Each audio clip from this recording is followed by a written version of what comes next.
Hello. Today we were playing Shelter. In this video, we'll continue with Rune's route.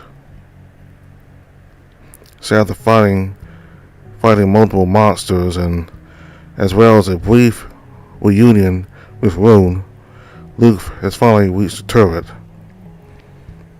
So he's gonna figure out a way to either destroy monsters or use it to distract the monsters and scale away from Shelter.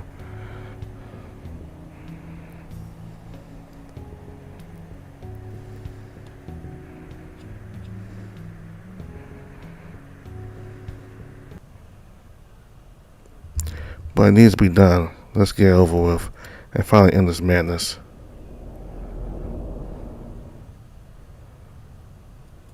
Okay, I see a whole bunch of condensers in the red. It's hard for me to pinpoint where the problem originates exactly. I start turning parts off one after another. The cell lost a whole bunch of mana. Right now it's somewhere between 15 to 20% full. That's the problem. The cannon cannot shoot below high 30s. Usually you would think that getting a leak like that is good for us, since we try to get rid of excess mana in the first place, but this isn't good at all. It's like Shelter's bleeding both inside and out. We can neither repel the monsters nor return Shelter to its normal functionality until it's stable again. For that we need to recollect all the mana and shoot the cannon. I need to find a fix the leakage point and then charge the cell back. Some of the systems are still offline. I hope we didn't fire all that for good. The common denominator in all the malfunctioning bits is a specific connector by the cannon. One is completely offline, so I wonder. In the worst case scenario, I would need to go back to the cannon once again. But at that point, I think I would prefer to abandon Shelter and flee with everyone. However, I got a hunch this issue isn't there. I'll turn off a few links behind the malfunctioning cannon charge and stand up. There's something I want to investigate here in the control room. Walk over the cold metal floor, just over a couple unscrewed plates, and finally get to one of the holes I'm looking for. There's a bundle of cables there, each one as thick as my forearm, all of them plugged into secure, hefty sockets. What are they? The reports I saw on the screens could either indicate a problem with the connection here or at the base of the cannon. If by any chance I left one of these cables unplugged or plugged to the wrong socket. Nope. Everything is good here. I didn't touch these cables since like 2 skies a blaze ago. Everything is exactly where it should be. If that's the case then, what the? I really noticed it. But there's definitely something very wrong here after all. What the hell happened here? All the plugs are securely placed in their socket. However, the cable dangles among the bundles in the middle. I don't remember anything like this being the case before. How did it rip? How did it get pulled down by some other part below? No, it isn't with the part. It's definitely cut with something. Never mind, don't get distracted. We can get them bottom of it after everyone is safe again. After we connect it. Luckily I have a welder somewhere around, so if I only can get the two ends together again. It's too short. Damn it. There's almost an arm's length of missing distance. No matter how hard I pull it, it doesn't budge. What do I do? What the hell do I do now? Can I meld a piece of a data cable to fill the gap? That has to be the only thing I can do, right? The exact kind of cable I need is. Oh no. It's one of the pure silver gold ones. I can't get a replacement for that here in this tower. Out of all the thousands of cables in this whole system, this is the single worst one that could be damaged. I can't do anything about it. Now it makes perfect sense why the cannon broke the way it did. It's the one that's used to transfer and stabilize the broken mana from the whole rest of Shelter. The very feat of harnessing the power of mana through a machine is nowhere short of a miracle. The natural host and conductor of mana is a living person's body and spirit, after all. Pure precious metals and gems seem to be the best substitute for that, but the process is so complicated I can't even begin to fathom how the hell the ancients figure all that out. I can't do a half-ass fix and hope for it to just work somehow, because I know it will destabilize even if just one of those hundreds of thin wires inside disconnects or twists another one. The keep I'm dealing with right now is so inhumanely intricate that I doubt I could perform a good fix even if I had power spare wires a whole day to work. And I have neither of that anyway. I sit down on the cold floor and think. Damn it. Got nothing. After 4 years of wanting shelter, I'm starting to feel this is it for us. We have to evacuate everyone after all. We have to abandon shelter. I rub my cold, bloody hands against myself, stubbornly trying to come up with a miracle solution to our crisis. I can't let it all end like this. Everyone's putting their lives on the line to protect what we've built here. And shelters no more than whatever happened to all of them. We created something really special here. They are willing to sacrifice their lives, to sacrifice themselves for this cause. I should be able to answer their hope for a solution. Stupid piece of shit. I get the severed cables. I pop a couple of others out of their sockets too. I don't even care if I damage them any further or not. Why does this pile of junk keep making me its bits over and over? It's just a tool. I'm supposed to be its master. Just a few minutes ago, I was all like, I'll bend you to my will. Shelter break just keeps remind me I've never been the top in our relationship. Shelter is the one that fucks me where it pleases. I saw it. I'm an ancient to the monsters earlier, but the only thing I could possibly share with them is the ability to see hidden things. And who knows, maybe the ancients didn't even need special eyes for that. Maybe they use it just another lame throwaway relic to read the screens, rendering my only special ability comically pointless. Damn, this is impossible decision to make. This can't be the end. There has to be a simple solution, like always. Like we get rid a riddle that seems to make absolutely no sense, but it turns out to be actually so easy once you get the answer, right? What could possibly be the answer I'm not seeing? Why did I have that could help us? I have my eyes, but I'm willing to use them to the fullest. I have a bunch of tools, but not enough spare materials, time, or knowledge to fix the issue anytime soon, if at all. I have all my companions who are putting their lives on the line to protect everyone, trusting that I can come up with a solution to everything. But I can't.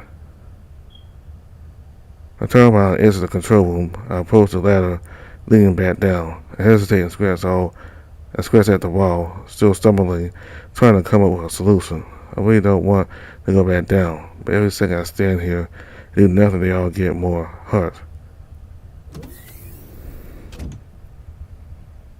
I grab onto the top ladder rung and start climbing back down. What is Rune going to say when I tell him we have to leave? He threw away all he had to be here with us, such a change to him for the better, and he found his true home here. I'm sure we can find another home, but still. I remember the day he returned from the capital to negotiate our autonomy. I thought I would never be able to see him again, and yet he came back in. Damn. I can feel tears swelling in my eyes from regrets when I start thinking about that. Even a draft of ice cold air from below doesn't ease of the burning knot in my throat. So I calm down instead of turning to a crying mess. After all, I'll be seeing Rune and everyone soon, bringing bad news.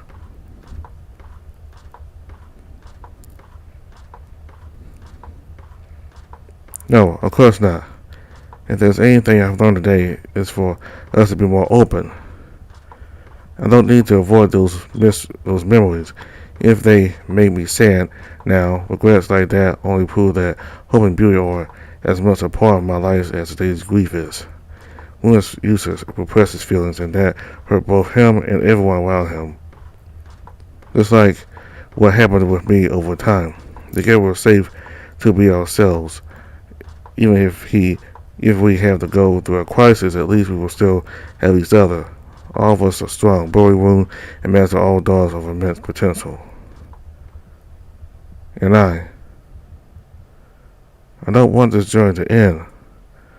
I want to be a beacon of hope to our people. Bacon. I stop, roughly halfway to the bottom of the tower. As the sun flashes, inspiration strikes me.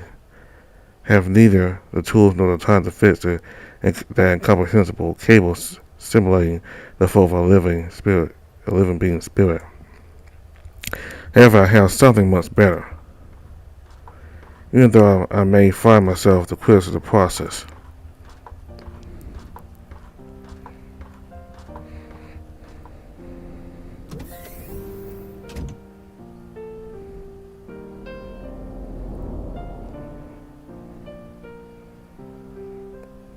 It doesn't take too long for me to set up the turret automation programs again. I put the countdown on 2 minutes from now. It's going to start sending the power from all cross cells to charge the cell back up, shoot it into the sky once it reaches its minimum requirement and is set down. If everything goes well, cell will return to normal and the monsters will be gone. I have to put myself on the line to make it work. But am I going to live? I don't plan to throw my life away. But I am going to live. I don't plan to throw my life away. I can do it.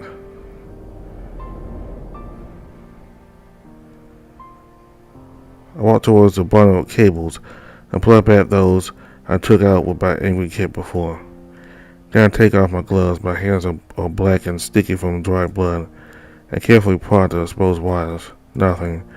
I take a deep breath. And grab the bare metal of both ends with my two hands. This cable is used for transferring and controlling mana. I'm going to make up for the missing link in the shelter system. And I'm going to live through it. Dogs outside, please cover your ears. The turret will shoot in 10, 9. After all, haven't we always been a part of cellular a much deeper being than just a bunch of people occupying some random space? 8, 7. Cellular keeps us warm and safe, but it's us who provide with life. We need each other. 6, 5. Maybe I was wrong by thinking that there was some kind of hierarchy between us. 4, 3. Maybe we have always been one and the same, cellular in us. 2, 1. The body and the heart. My whole body gets petrified in a shock so overwhelming it goes beyond mere pain or discomfort. It feels like my arm is going to swell and explode. I get flooded with sensations so intense and chaotic I simultaneously feel blank and experience every possible sensation at once. Within an instant, every fiber of my being becomes active and receptive. I'm about to break, and I'm both overwhelming panic and mindless at the same time. Right before the countdown finished, I was focusing my attention on leading the current mana from my one arm to the other, avoiding my most vital parts. But the energy coursing through me isn't anything I could possibly be prepared for my prior experience. The cable is working as a substitute for a real living creature's spirit, yes. Every person naturally limits the amount of mana to keep the whole system in safe balance. Right now, I'm being abused without such concerns. My blank, panicking mind wants to let go. But I realize I can't feel my fingers anymore. I don't know where my arms are. Am I still sitting, or have I always dropped to the floor? I don't know. My vision is going dark. Was this a mistake? Am I going to?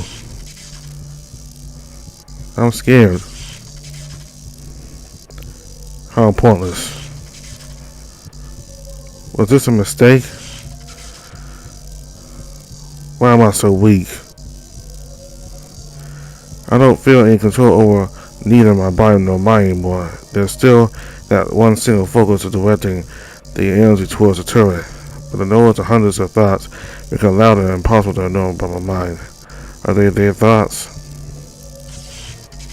You can never get used to the sight of hurting comrades. Baxter, why am I being punished for this time? Why am I being punished for this time? My dream,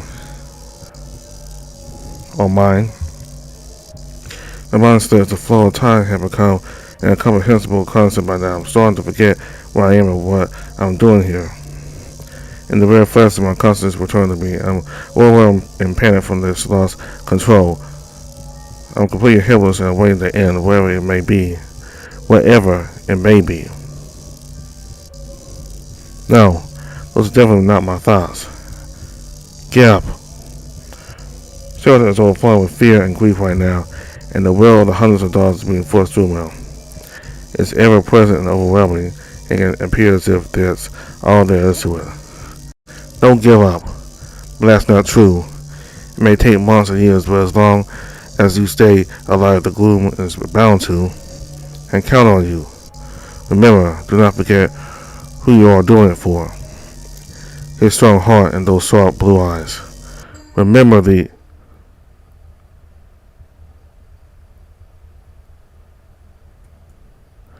not so long time ago, in the scarred and fractured world marching towards its ultimate end, there lived a certain young Siberian husky named Rune. With his destiny long decided for him, he grew up in the golden marble caves of the royal castle, tasting neither love nor freedom through all his puppyhood. One night he ran away from the castle on a careless, childish whim, and nearly lost his life to a ravenous monster. Saved by his mentor and parental figure, General Gunner, he finally surrendered to his fate that was pawned down by the newest holders of his soul that came before him. He was the great hero, Moon, protector of canine kind, the beacon of hope, and the sharpest sword of his nation. However, no matter how strong he became, the true knowledge and power of his predecessors remained beyond his reach. Darkened by guilt and shame, he continued fulfilling his duty of participating and feeling the awakening of his deeper self. The more he pushed and punished himself, the further and fainter the echoes howled as if actively denying the call. Just like trying to force a boner when you're really not into it. Year after year, in a never-ending cycle of senseless bloody duty, he grew bitter and jaded. Places, people, feelings, and words, they all become a blur. Until one day he came to a place called shelter. He met his people. He heard his feelings put into those cruel, precious words.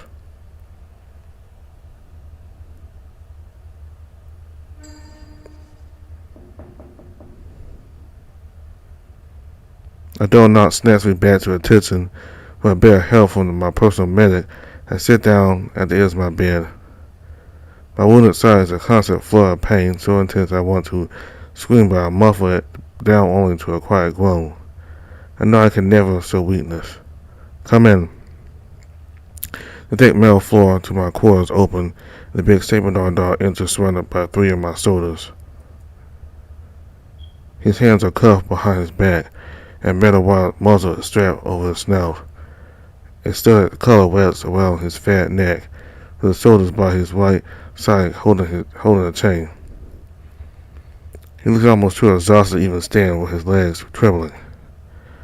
However, all of us know well not to underestimate him. Even bound and exhausted, he's still closely surveyed by everyone in the room. Swords are ready and aimed, prepared to strike at any strike of a wrong move. He doesn't say anything. He doesn't even look at me. He just heaves. When I came for this mission, I didn't expect to find you here, buried Tangleroot. I'm sorry for not recognizing you sooner. And I'm even sorrier for finding out you turned out to be a deserter.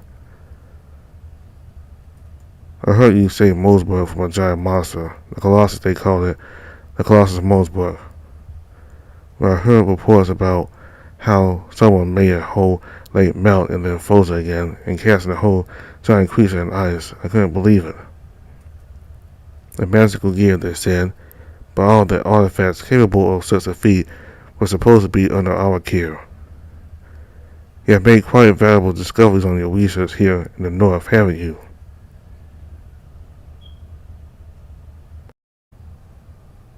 Speaking of artifacts, you ruined my armor, the carapace of the moon. It was a priceless relic, you know.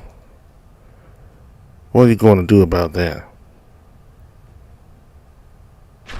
Speak, mutt.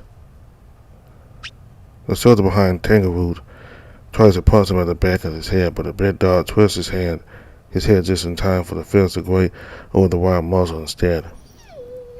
The soldier yells and blows at his scratched hand to relieve pain, while Tangleroot stares at the ceiling, adoring me. Perhaps you may be right, and by priceless you mean worthless. It did collapse under just one blow, after all, but with all due respect, I do not think those words are synonymous, General. It wouldn't break you if you let me activate it, because impenetrable when you burn mana through it. He finally looks at me. He smiles.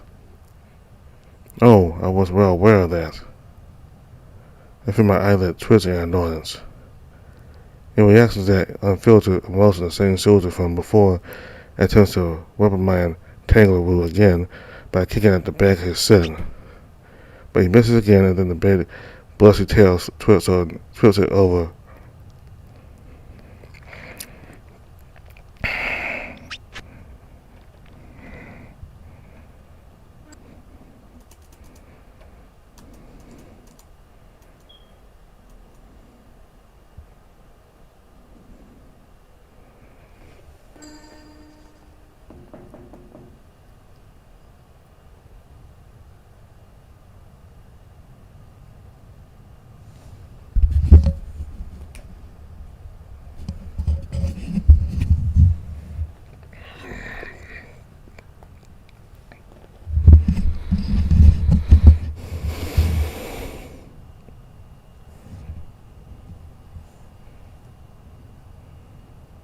A door knock snaps me back to attention with a bit of help from my personal medic.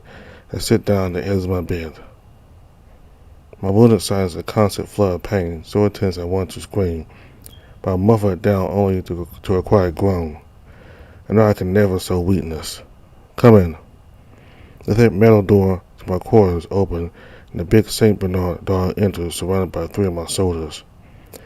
His hands are cuffed behind his back, and a metal-wired muzzle is strapped over his snout. A studded collar wraps around his fat neck, with a soldier by his right side holding a chain. He looks almost too exhausted to even stand, with his legs trembling.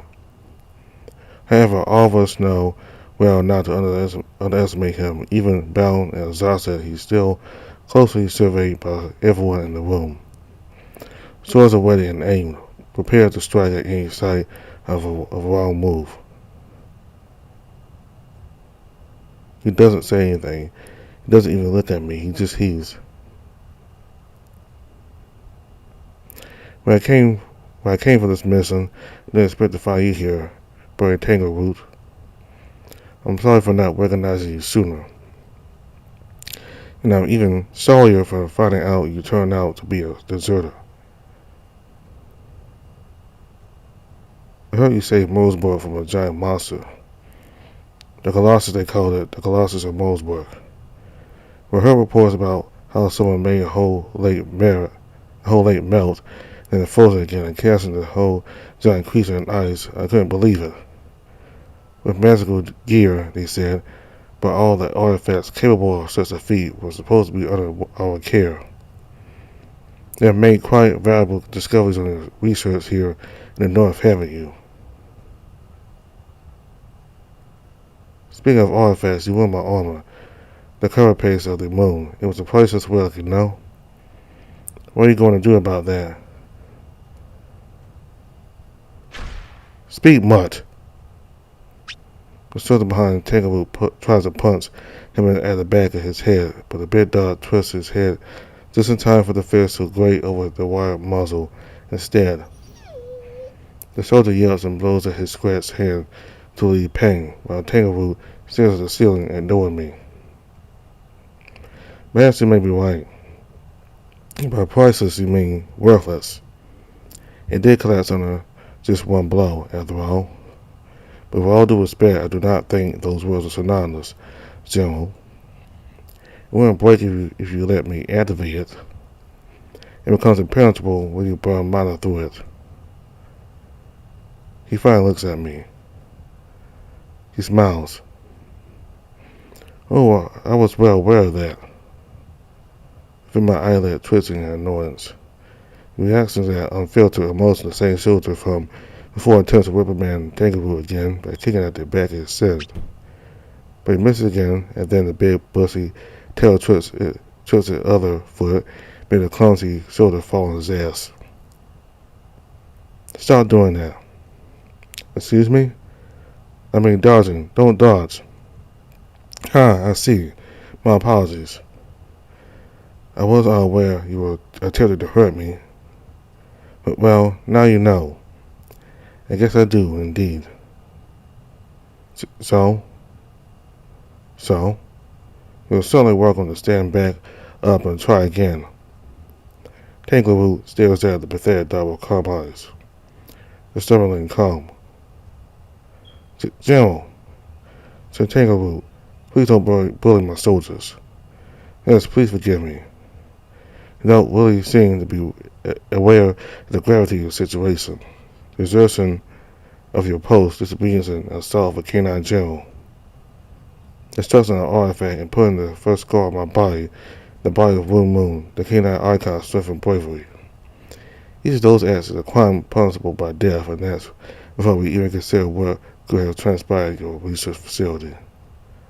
Well then, it can hardly get any worse than that for me, can it?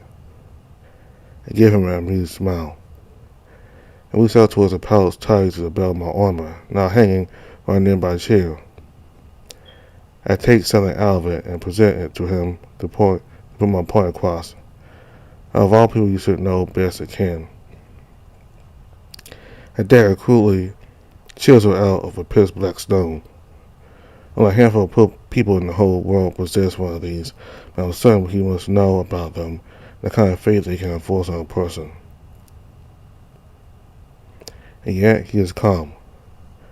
No reaction at all. But that's not surprising. His mastery of empathy easily rivals even mine. He was actively able to deceive me before in the heat of battle after all. Even I can't read fear in his mind, he still has to be afraid. Put a dagger on the table by my bed and take a deep breath. But I'm feeling generous. I have a proposition for you, Sir Tangleroot. I was given 40 days for this mission. Help me understand this place, this shelter, and may vouch in your favor under your trial. With my support, I strongly believe you would be executed with honor instead of being turned to a monster. You have imprinted yourself onto our nation so strongly, the Grove must be aware of the risk of shattering you. I see, so cooperation for a chance of a swift death? After days or weeks of trial and public humiliation, of course I have the authority to slay you where you stand if you become more trouble than you're worth. But not before making sure you got the grave you regret first. I see. Anything else? General, sir. Make him teach us all of his weird tricks too, sir. Weird tricks, huh? Sure, whatever. So, do we have a deal? I wonder, Sir Tangleroot, I hardly see any other choice for you. We will not let you escape, and if you attempt to end yourself, you will certainly become a monster. There's only one path left for you. Your only hope lies in cooperating with me. Oh, General, that is mighty generous of you indeed. Well, unfortunately, you're right. There is only one path for me. With your help or not, with or without your fancy knives, it is all the same fate awaiting me either way. He stares at me with that disturbing calmness. His smile curls in an intimidating manner of a madman. Yet he is perfectly calm. What exactly happened to him? Does it have something to do with this weird place? Or with his weird friend? So Tanglewood. So Barry Tanglewood. You know, I spent a whole lot of serving the people of our nation. Do you really have no more love, no loyalty left for them? No, indeed. None for your masters. My masters. That's what he said, too. You don't care about what will happen to you. You have no feelings for your fellow canines. But I wonder, how will you feel about... Before I can even finish the sentence, I feel the veiled calmness finally breaking from Tanglewood's mind, and he growls. He stretches his arms against his bodies, but then he falls on his knees exhausted. Do anything to him, and I, my brother shall follow in your shadow through all eternity, hunting down anyone you will ever grow to care for. You changed, Sir Tanglewood. It's like you're a completely different dog, nothing like when you last spoke. The thing I came for your guidance that one day. You're so blind with madness yourself. Oh no, I may appear bad to you, but ignorance is certainly not a cause of it. I have seen the truth, General. He showed me what I needed to see. Are you ready to face yours? I don't want to be led by the likes of you. You are a disgrace and a disappointment to our nation. And as you said yourself, you and I were once the same. Foolish of me to say that. We are nothing alike. I would never question the will of the Grove. Oh, but perhaps you should.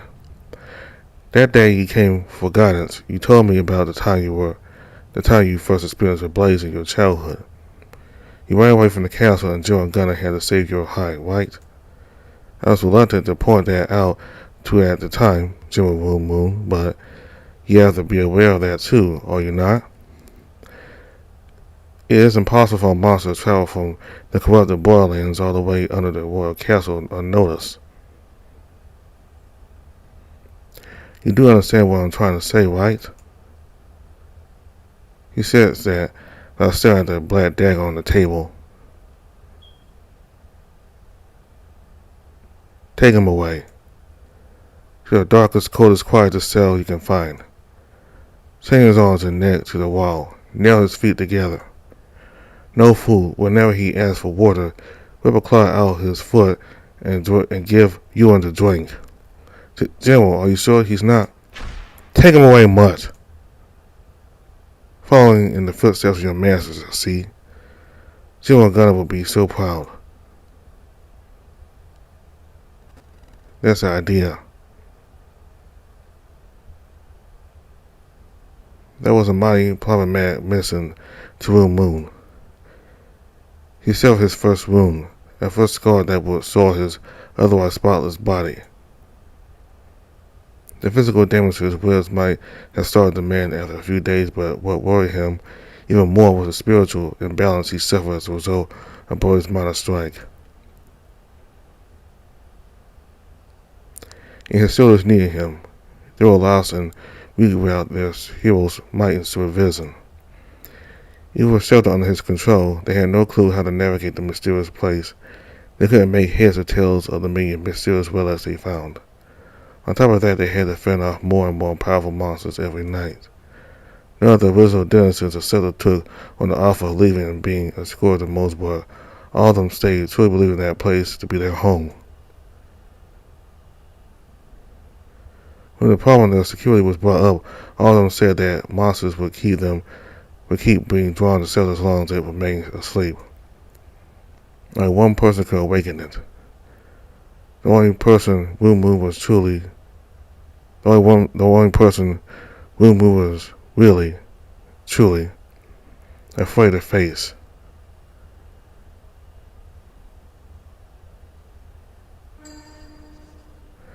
The inside shelter is dark and cold. As a member of the Siberian Husky clan, I enjoy the cold greatly, but the lack of sunlight sometimes gets to me, makes me feel claustrophobic.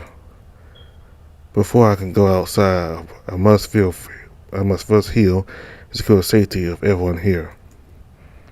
It's not a proper place for a settlement. No crimson tempers here, no way to deter the monster with magic. However, all the dogs I have spoken to told me the same thing. The human can wake shelter up. He can chase monsters away. I wooed Jimmo. I brought him. Bring him in. He was alone. Jimmo, are you sure? Wave my hand. Reluctantly, all the soldiers leave the room. Human and I stand among a messy bundle of pipes, gave us mysterious black glass rectangles. A torch in my hand sheds light over our dirty, tired faces. Well, get to it. Make it wake up or whatever. Where's Burry? Still here, alive. Before you tell me to do anything, you should apologize first. For what? For saving you and letting you stay alive? I heard you're a hero. You don't act very heroic. Shut your dark damn mouth and get to work before I make you eat those words mutt. Just like the last time, right? Please struck a nerve, huh? You little. I'm sorry. I'm sorry. I don't even remember what I said exactly, but whatever it was, I'm sure I didn't mean to hurt you. I just feel sorry for you. This is exactly why I asked my soldiers to leave us alone. I can't read this freak. I can't follow his thoughts, and all of his words seem to have hidden dimensions. He makes the fur at the nape of my neck stand up straight from irritation. Fear? I can't tell if he's mocking me or if he's just mad. However, this time, without the eyes of any bystanders, I'm able to grit my teeth and calm myself down. So you're not going to do that? The human sighs and turns around. He approaches a wall with a bunch of big switches. I will, but not because you asked me to. He flips a single switch on the wall. He stands still for a moment, listening. He looks around. He smirks. Okay, this should do it. Is that it? Yeah, that's it. You must be joking, even I could do that. Then why didn't you? Well, I didn't know, obviously. But Burry did. I told him, so let me ask again. Where is he? I lied if I told you, but like you, he wouldn't cooperate. I swear if you hurt him, then you would be powerless to do anything about it. However, if you continue being a good boy, you can keep him safe and fed. Will you let me see him? You cooperate, we can talk about it eventually. Tell me how you figure all this out. I don't believe you just came here already knowing which handle to move. Where's my hand to point at it? Really, the little contraptions on the wall, if it was double for a moment, I set my head to bring myself back to focus. I must be still weakened from my wound, but I don't have time to rest. We have to progress our exploration and understand this place. The human stares at me with an inquisitive, hard-to-read look. He nods. Yeah, a lot of that was just blind trial and error, flipping all those switches randomly, see if they do anything. Sometimes something would start humming and there would be some faint light, so we knew that was doing something. Light? And sometimes I would just get a hunch, you know? I felt this room was important, so I was fixated on figuring it out. You think yourself a prophet or something? No, not really, but I could see energy, you know? A lot of it was flowing through this room. And, you see these black screens? They have a lot of helpful info, but only I could read them. Because you're a human, or whatever. He replies. I zone out for a moment and miss what he just said. He keeps talking, but I can't make up a single word. Finally, I manage to regain my clarity, but I'm starting to feel sick. I have to go lie down. Fascinating, yeah, very important. I'll send someone to learn from you. You stay here. No, wait. Look, I'll show you. He takes a deep breath, and I can vaguely see a gentle glint of the torchlight amplified in his eyes. Is he using his mana? With swiftness and confidence, he starts pushing some random squares of the board in front of one of the black glass rectangles. Then after he swipes his finger over the glass and presses another square, a strong refreshing wind starts flowing through the room. How? We're deep inside the temple.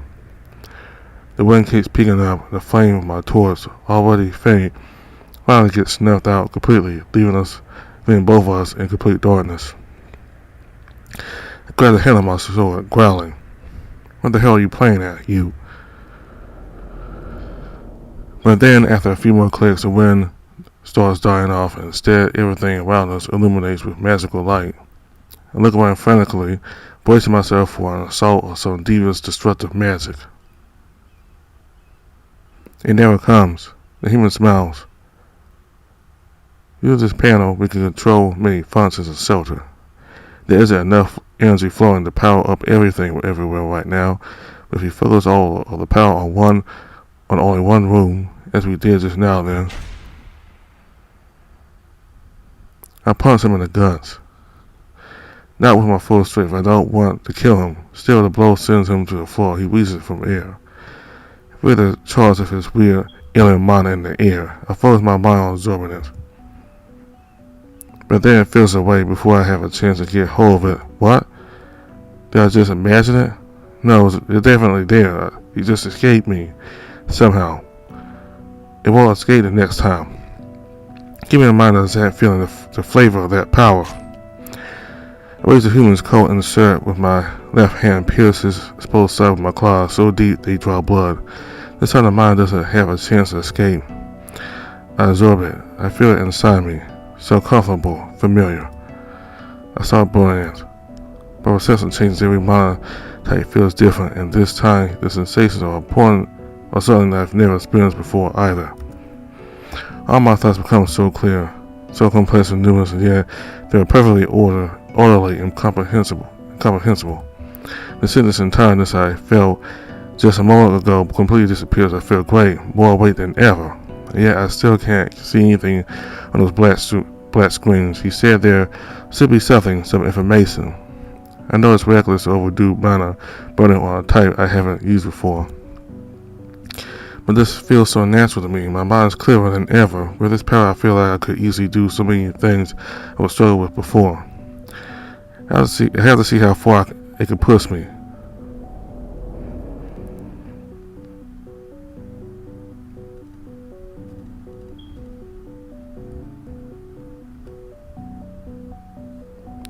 I can see it. The signs of the screens. They are there. So beautiful. So, I reach my hand out towards them. And I freeze. I stare at my hand. I look around. At the human's face, grinning despite the pain. And my own face reflected in the glass. It's so... No. Oh God, no. No. Stop. The thoughts. The truth. I scream and desperately wave my hands around me, trying to fight my own mind. I even grab my sword, but the handle slips off my hands before I can even make a proper swing. And back out to the corner, trying to run away from where I can't hurt.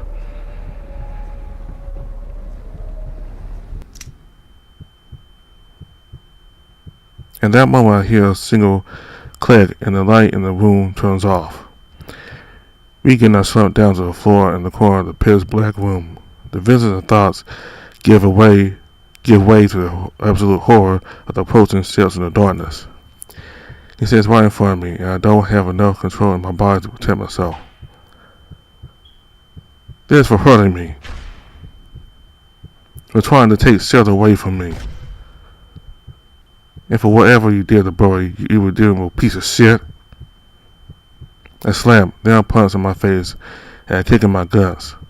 I feel all so strongly and vulnerable as if I had been flayed.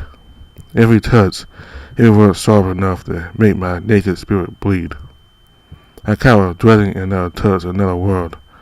But he walks away. I hear him picking up my sword. He says His steps are growing distant. He's leaving. He won't hurt me anymore. As his terrible presence becomes faint, the space that should be filled with relief becomes loud and blinding with visions, thoughts, and feelings once again. They were severed from the locked chambers of my mind. It hurt so much, shattered to pieces, and yet so clear and impossible to ignore anymore. I was simultaneously confused and understanding 2 months at the same time. Left in the silence and darkness, all alone I can neither ignore nor protect myself from all those fears and pains I learned to bottle up so well through my life. Usually when I look away from them, they will eventually go quiet and start hurting.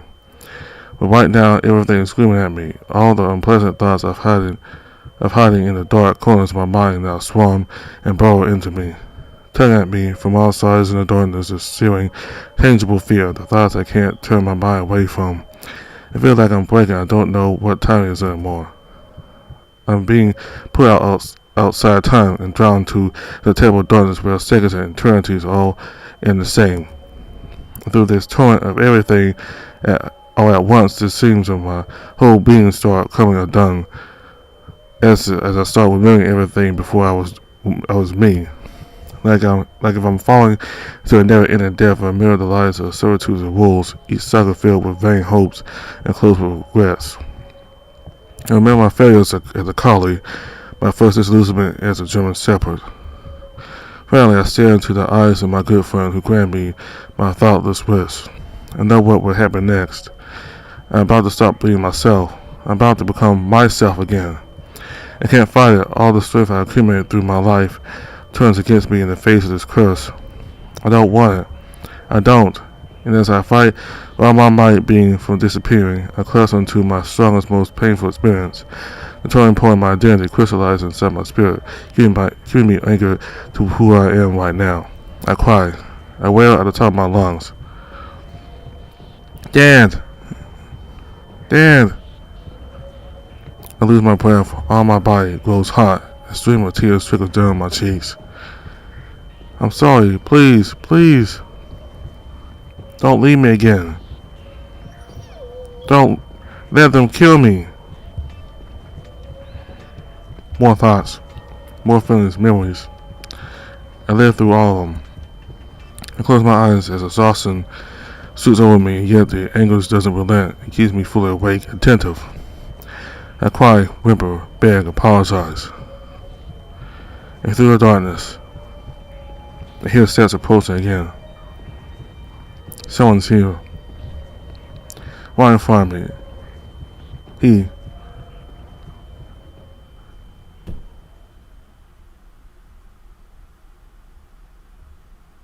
embraces me. He hushes me down and pats my hand. Calm down, calm down. It's gonna be alright. It'll pass soon. Just bear with it. I'm here. Don't cry. I whimper. But the thoughts, they grow quiet. In a warm, comforting embrace, my mind becomes blank. Warm. So warm.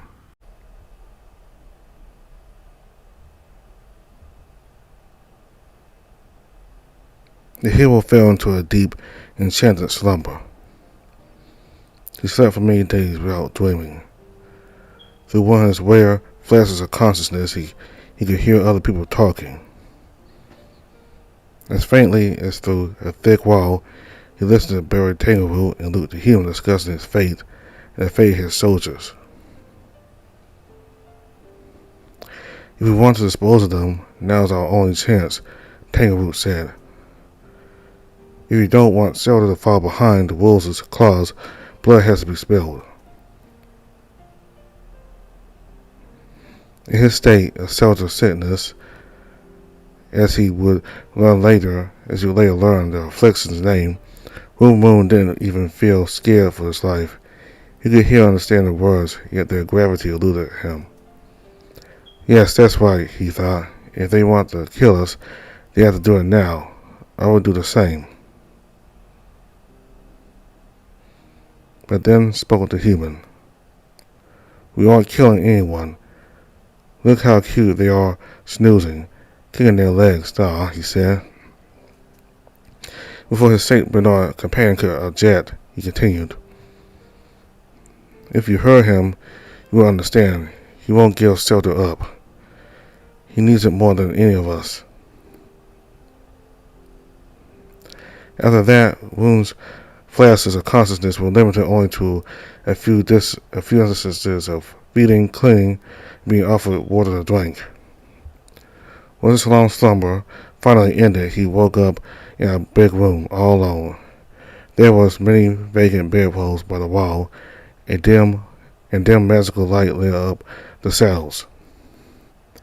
When he went for a stroll around shelter, he found his men learning secrets of the place from the locals, while they waited for his awakening.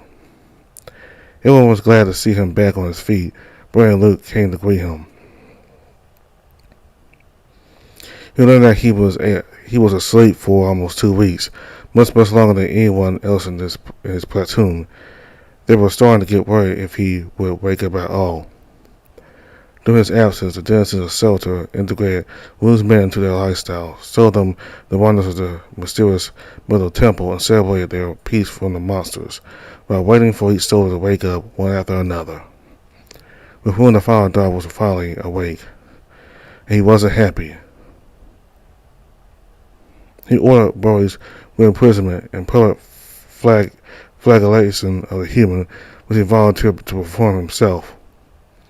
He absolutely needed to keep up proper discipline in inmates. He had to show them who was in charge and prove that disobedience was always going to come at a nasty price. Even if those people showed goodwill by taking care of them during the shelter sickness, the fact they didn't warn them about it beforehand couldn't go unpunished.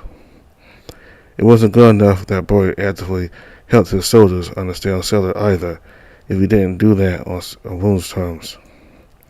They had to understand who was in charge.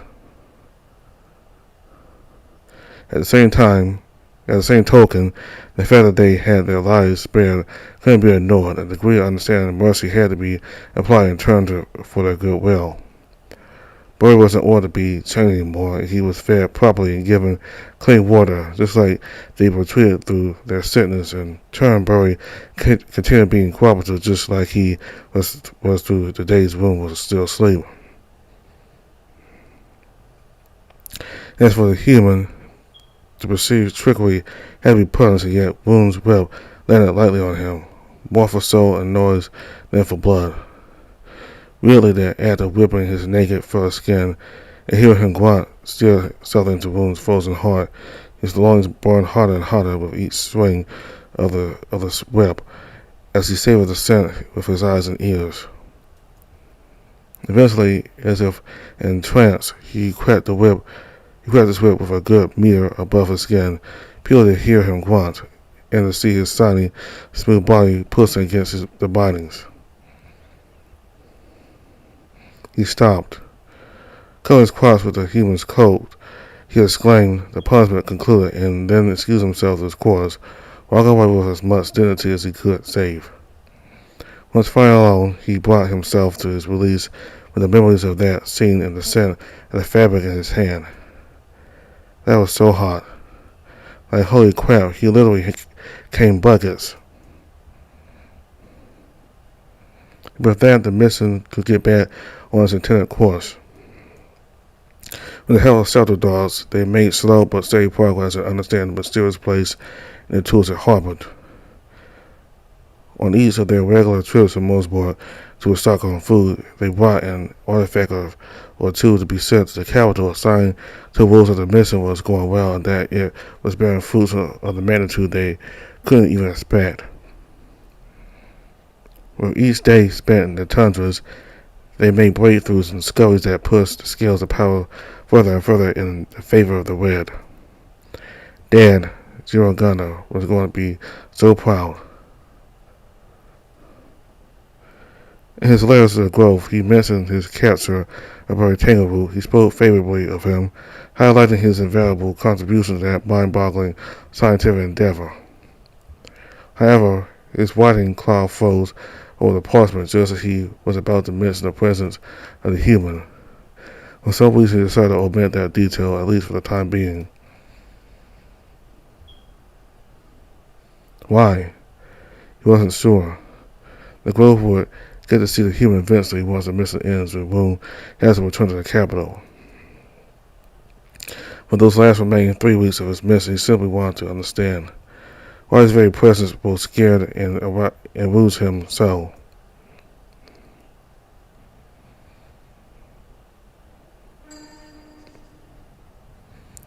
You know, Bowie told me about you. I don't even look at him, focus on investigating the latest relics haul. That slow, time-consuming job should be our priority requiring all our focus. Most of these things are some bizarre knickknacks with no clear purpose. Some of them are promising, sometimes they are straight up dangerous. After a couple of close calls of nearly choking to death in smoke-filled rooms by just pushing wrong buttons, we decided to move our studies to one of the wide open corridors instead. Sometimes we have other dogs helping us. Sometimes, like today, it's mostly just him and me. I noticed him glancing at me like he was trying to come up with something casual to say, but in the end, he always decided to just roll his own work in the end. I myself had moments like that too, with the same conclusion. It's not he finally gathered enough courage to speak up. Is it because there are no other soldiers accompanying us right now? Good, very good. I'm not your colleague, Mutt. You refer to me as General. So, his initiative, I'm not going to appear desperate by indulging him. So, what did he tell you exactly? Apparently you don't reincarnate normally. Like you get reborn as a canine every time, and the powers from your previous life stack. I put down a self-healing agent container I was studying just now and looked at him surprised. He doesn't look back at me, confused on a big black box blowing hot air around us. How long have you been here in this country and still not know about me? Sometime? I think I might have heard your name a few times, but never those details. He also told me that usually in your previous lives, you access all those memories and experiences too, but you've been struggling with that this time. This is not common knowledge. I would prefer if you didn't spread this rumor outside this conversation between you and Crap. Suddenly a cloud of stinking, pitch-black fumes blow through the grill in front of that big black box, and the human presses the red sweats on the side wall to turn it off. The smoke slowly ceases. It smells awful, but not burning. Whatever happened, we are probably safe. So I'll move away from it a bit. It's our caution. Don't do matter. Screw you. Watch it. General. Neglect him.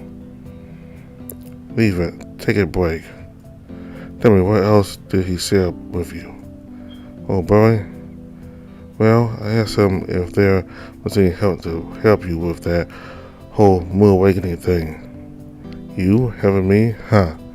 Appreciate the thought, but you said that you can't be helped because you grew up to be a boring, stuck-up tool with no agency or self-reflection. Stop. I opened my mouth, and at first I wanted to reprimand him to remind him of their place, but come up with some scary punishment for both him and Tangleroot. I had to voice out my disdain towards his kind, for misvaluing my loyalty to our duty, something only a true canine could understand. When the absence of silence, when the absolute silence of the damn corridor, one on one with this insolent creature with no need to keep my appearances for my soldiers.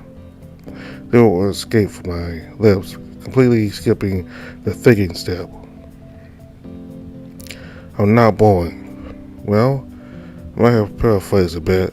He didn't actually say all of that, but he basically said that the Vorsmans were free-spirited and beloved by the crowds for the strength of their character and opposable nature or something, and well, all due respect, you don't exactly sound like that to me. You're absolutely absurd. You don't know me. People actually love me. If only you heard the crowds every time in the town. Yeah, but maybe they love you only for your heroic pedigree, despite of who you actually are as a person. I feel my upper lip twitching. That's a cruel thing to say to anyone. It's definitely not a way anyone would ever dare to address me. Now, anyone except General Gunner, my dad. He's never been fully satisfied with me, and he gets very vocal about that. However, he absolutely never told me to loosen up or whatever, quite the opposite. But that is true. The old moves were allegedly more predictable, justice first and heroes second. The current world needs warriors more than it does clowns.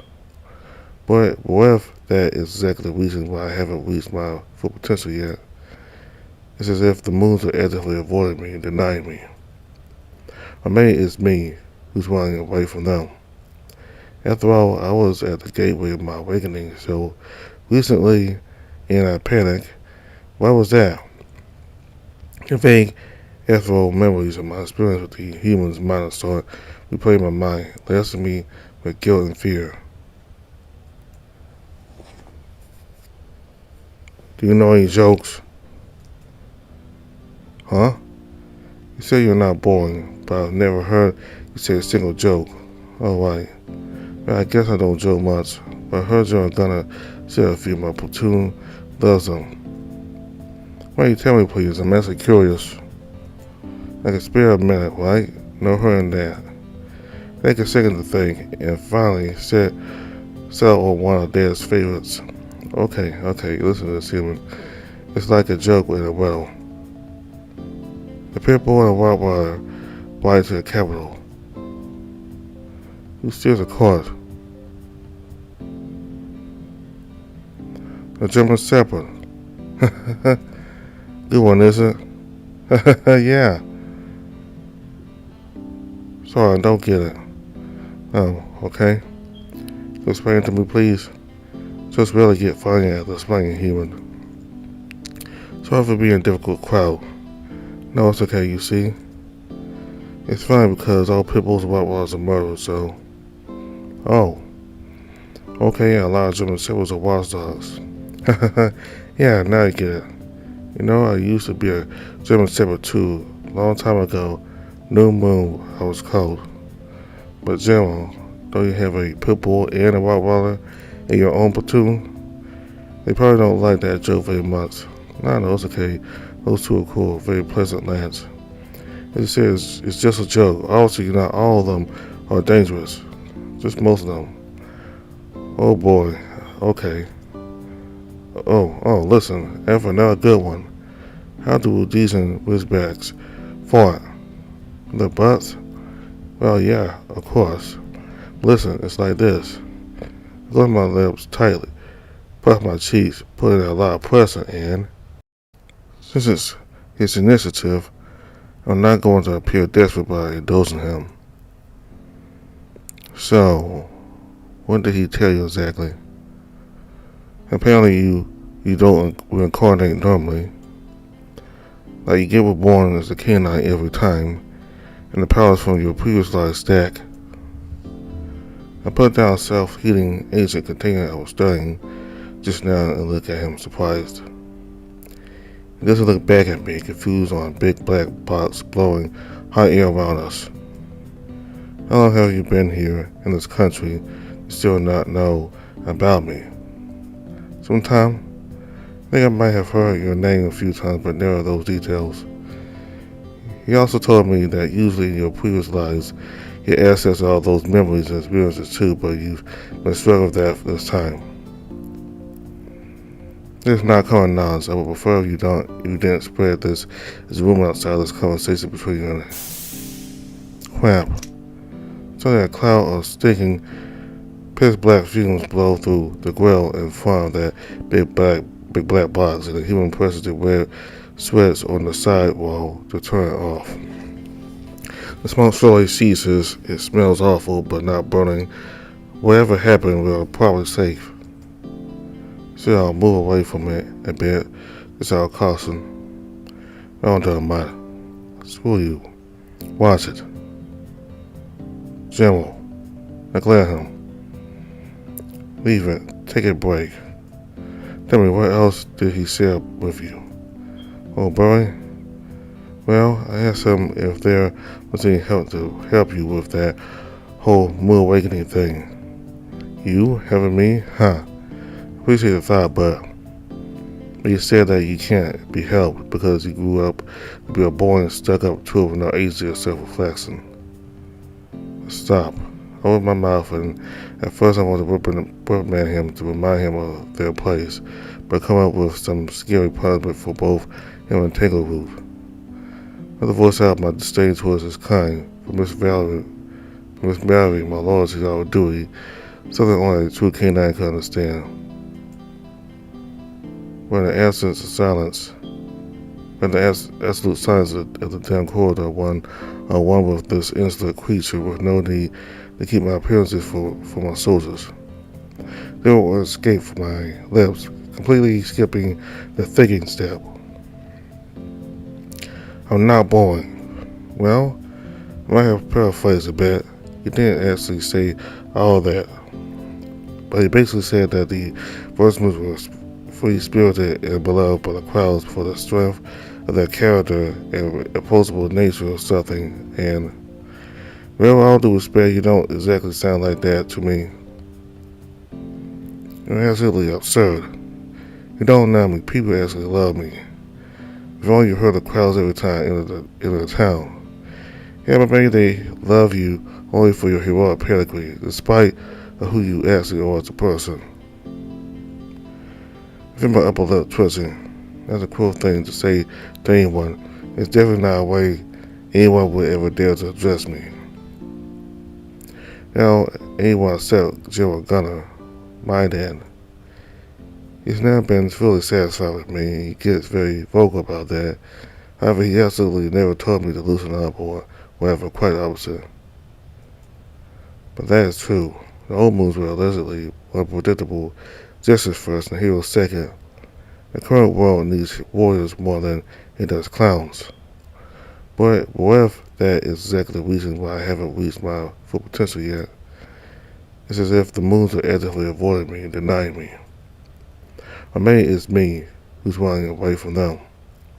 After all, I was at the gateway of my awakening so recently, and I panicked.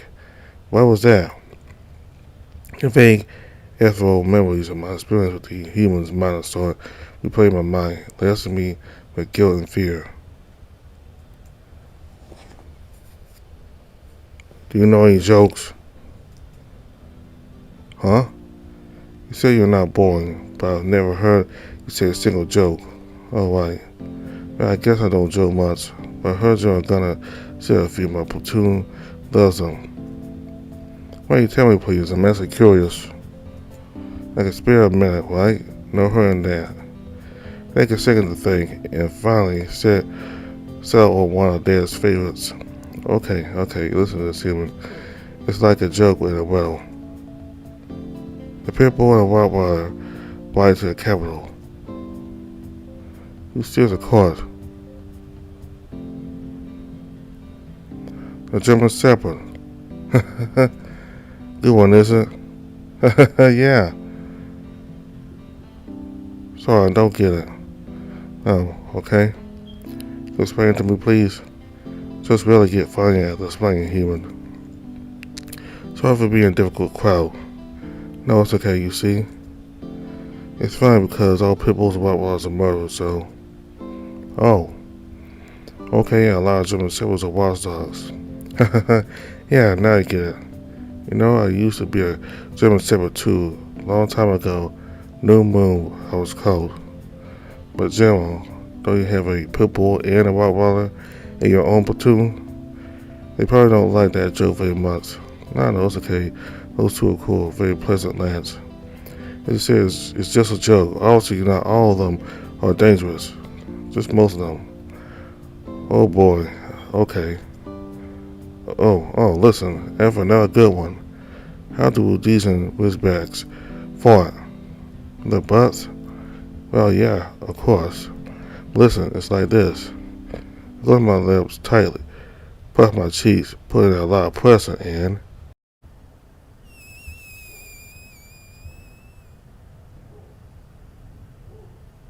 Is that the punchline? Oh no, that's just the first half of the joke. The punchline is, how the Afghan hounds fought, eh? The human stares at me while over my mile wide. I take a long, relaxed breath in and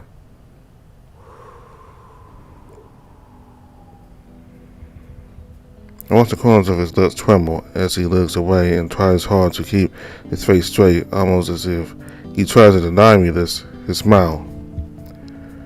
You see, it's funny because all Afghan hounds are bombed, so... I know, I understand. Let me guess, you used to be a real decent whizback too. Yes, my last life, I was told. Out of curiosity, do you know any jokes that gunner guy didn't teach you? It's your gunner to you, not that guy, Mutt. It's Luke, not Mutt, General. I wish you could start calling me that. Seriously, no need to be pissy, human. I call everyone Mutts. Yeah, but I'm not even a canine. Well, okay, yeah, I guess not. I'll think of something else for you. Something friendlier, maybe. Like, for example, a lot of the Australian breeds often say, my superior husky mutt, not Australian, whatever. Sorry. Whatever. The point is, I can joke, as you can see, human. And charismatic, exceedingly approachable, if free-spirited, I'm everything a moon should be. Right. I simply carve enough discipline into myself in this life to not let any of those flaws control me or interfere with my duty. I can see that. Good. Now get back to work. Turn my back to him and grab another small relic to experiment with. It's all starting to get exhausting. Aye. Must get husky soon. Raise my head again and glare at him. What the fuck do you just call me? Just joking. Obviously not every husky is musky. Just most of them. That doesn't even make any bloody sense. Just because it one doesn't make it true. It also doesn't make that untrue. It is untrue. I smell great. What do you say, General? I feel the inexplicable waves rising inside my chest. I know he's probably trying to be playful. But I still want to grab him by his throat and ensure he never disrespects me with his foul mouth again. That's no way to address a canine of my station.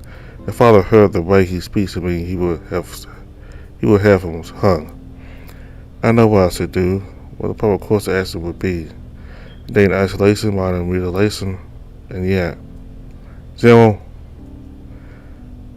just like I spoke those words without thinking before, right now, I'm letting my hands do something my mind would never agree on either.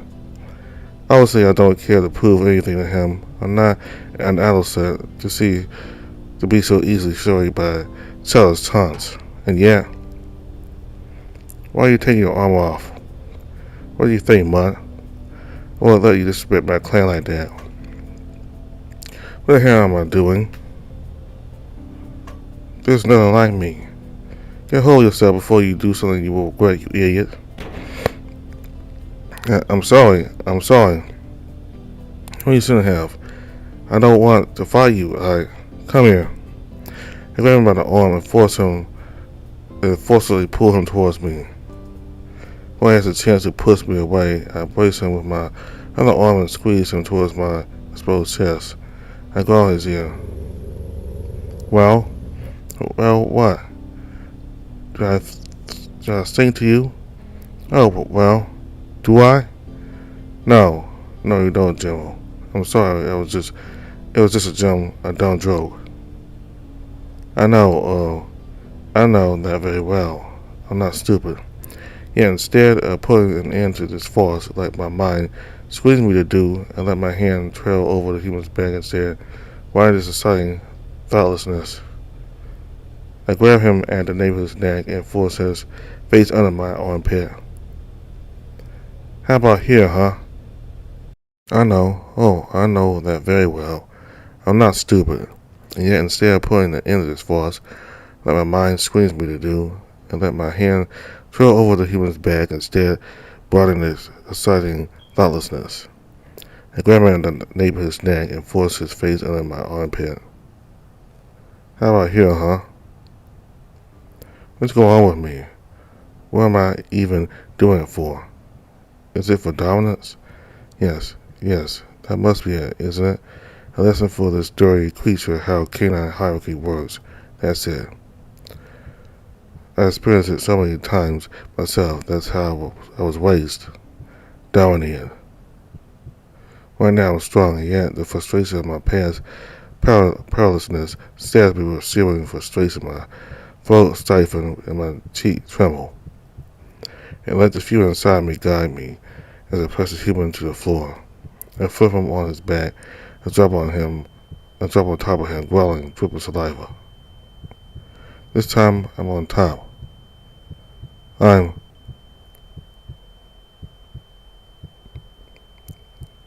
Next time you talk back, I'll kill you, Rune.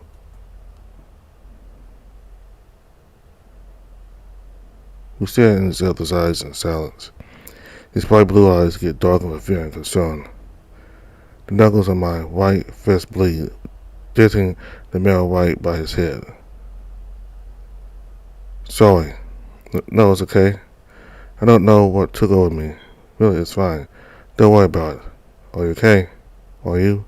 Yeah. A bad day, huh? Let's say that, yeah. You know, you can talk to me about it if you want. I won't judge. I'm not one of your people. It doesn't matter what I think, right? Doesn't it? Well, it's true that I absolutely wouldn't allow sort of any weakness in front of my soldiers or in front of any canine or enemy for that matter. If him is different, he's neither of them. He's a white canvas, a wild card, a piece of the unknown, unpredictable. And for some reason, my mouth goes dry at the realization that I saw his vision of me forever. Please, let's just forget this happened. As the thoughts of heavy shame and regret start clouding my tired and disturbed mind, I prop myself to get up. And as I do, my hands land right on the evidently hard bulge in his pants. Huh? Oh no. I got before the selling. I swear, when you kept me close to you and growled at the ground and all that, not when you almost broke to tears. I don't know why it still hasn't gone down yet. I don't have like a misery fetus or anything. Seriously, it's purely out of nervousness. Please, let's just forget this happening. Hey, why are you? Stop. Don't laugh. But I can't stop. I try to hide my muzzle behind his shoulder, but the muffled snicker eventually gives way to the flood of bellowing laughter swelling my chest. I raise my hand trying to calm myself down, and that's a positive, but the more I try to stop myself, the harder the next wave of laughter pushes out. One out of breath, my stomach aches, tears run down my cheeks, and my nose gets dripping wet. And I still laugh more. The hell with it. If I am to drown in madness, I may as well enjoy my way down there. If I have to bear the same embarrassment, then at least right now, in this moment, I'm not alone. Oh man. This is the last time I left my thick, dumb head. What the heck is going on? The Jim was in trouble. Torn brothers. Jim Moon, we're coming. Sounds of a dozen feet come from behind the corner of the corridor. We'll find a human looking in the direction of those incoming echoes. Me, half naked. Him on the floor with his tempting erection too big to conceal with hands. We look at each other. His face goes red. I reach my hand towards the black box relic, the big black box relic, and flip the red switch. As the corridor explodes in a thick cloud of dark, sticking cloud, I grab him under my shoulder and we rush down the corridor. We make a sharp turn and jump through the entrance to a vacant elevator shaft. I grab onto one of the thick metal cables with one hand. And as we descend deeper and deeper into the shaft, the sounds of my shoulders eventually drown down into nothingness. Eventually we reach the bottom.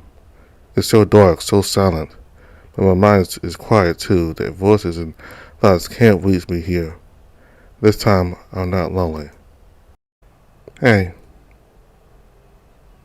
that time when I saw your miner and went, oh man, thank you for coming back. Oh, you remember that? Yeah, he really helped. I was really scared. I felt his hand over my cheek. Even though I can't see anything in this darkness, I like to imagine that he's smiling. I smile too, in case he imagines the same thing. Just so I can make it true for him. And then they fucked. The sad details of that kind of were made forever lost in the stream of history. Who taught who? What did they use for lube? They suck each other off beforehand too.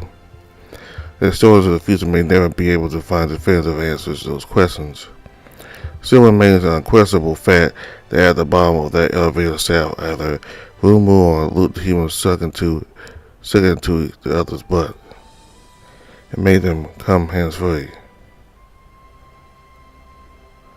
Well, fantasy inside someone else's ass by fucking is technically a hands-free coming too, but you know what I mean. After that, days and weeks until the past calmly outside sporadic trips and motorsport, Rune's days at the new base of operation were fairly uneventful. He knew that he was in a good position to leave the rest of the work to some lower-ranking commanders. He always reached the objective, and his attention could be used elsewhere. However, he decided to stay for the full length of the allotted time for this mission. He chose to supervise everything on his own. The time to return would come either way. The peace and safety would end. For the first time in his adult life, for just one more week, he chose to be selfless.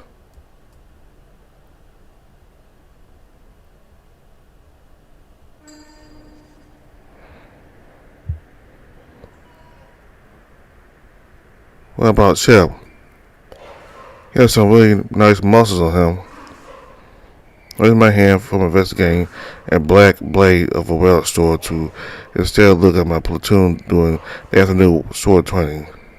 Both the human and I decided to move.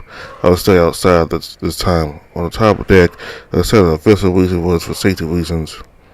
Really, I just wanted to show him my soldiers doing workout. I could tell he likes it. I in turn found great enjoyment out of innocent chit-chats. Yeah. He's nice. Smells like summer fields. Have you two ever? I told you no, I wouldn't do that with any of my men. But you were thinking about that then, yeah?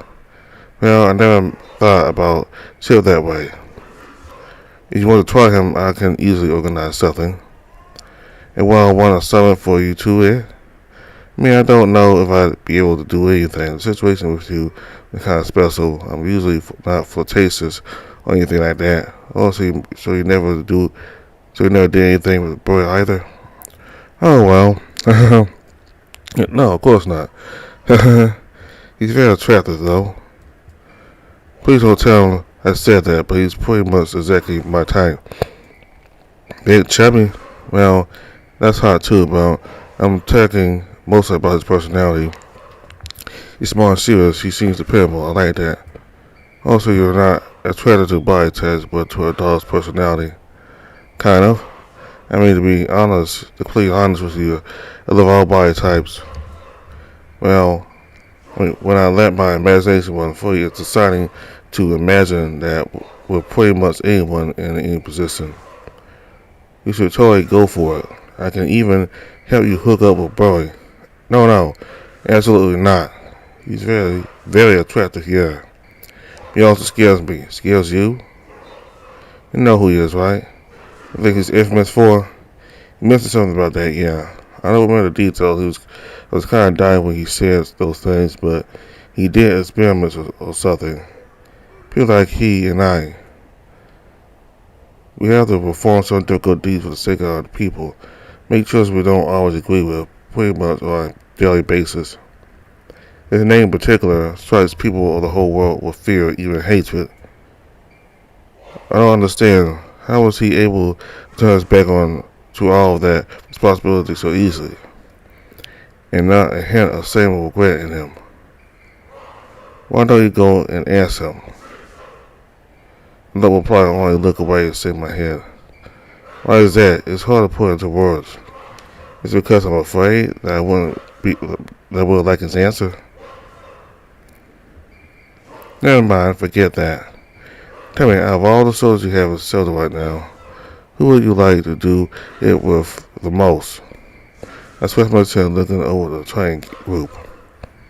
There's one thought that comes to mind, but going to try matchmaking us if I tell you? Maybe.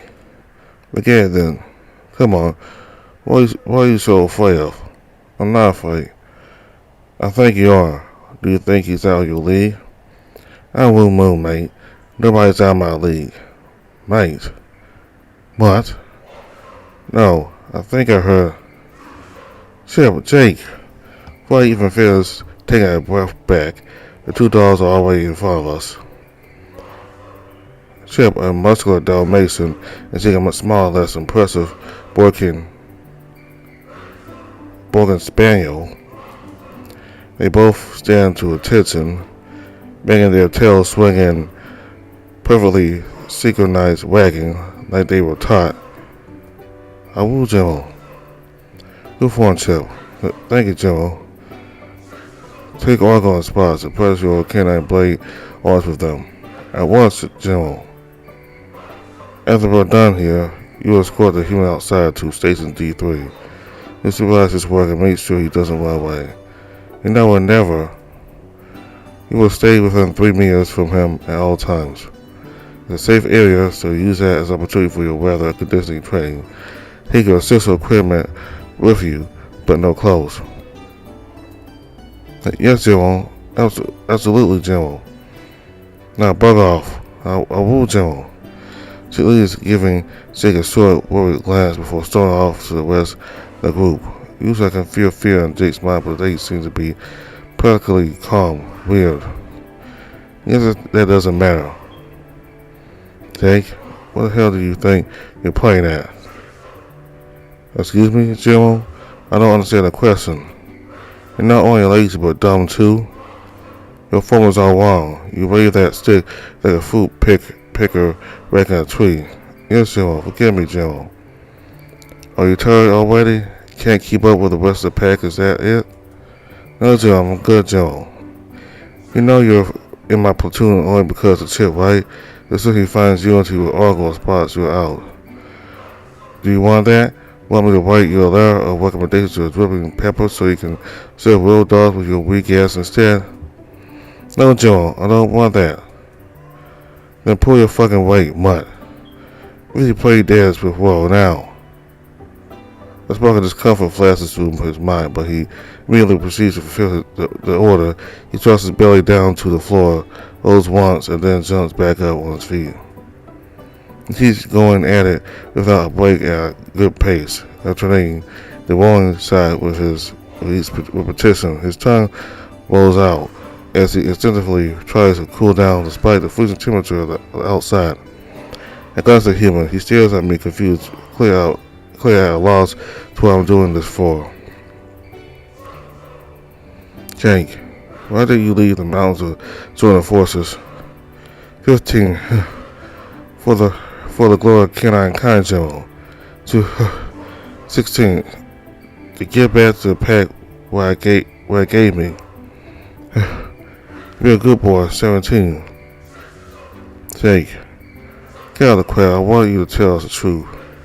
I'm human friend here doubts we are any better than the monsters. I want to show him that we are all real people. What? What did I? No. What the? Thank you. I think he has something against canines. He clearly hates us all. That's just simply not true. Don't listen to him. Jake keeps quiet for a few reps. He doesn't object to accusations of being untruthful.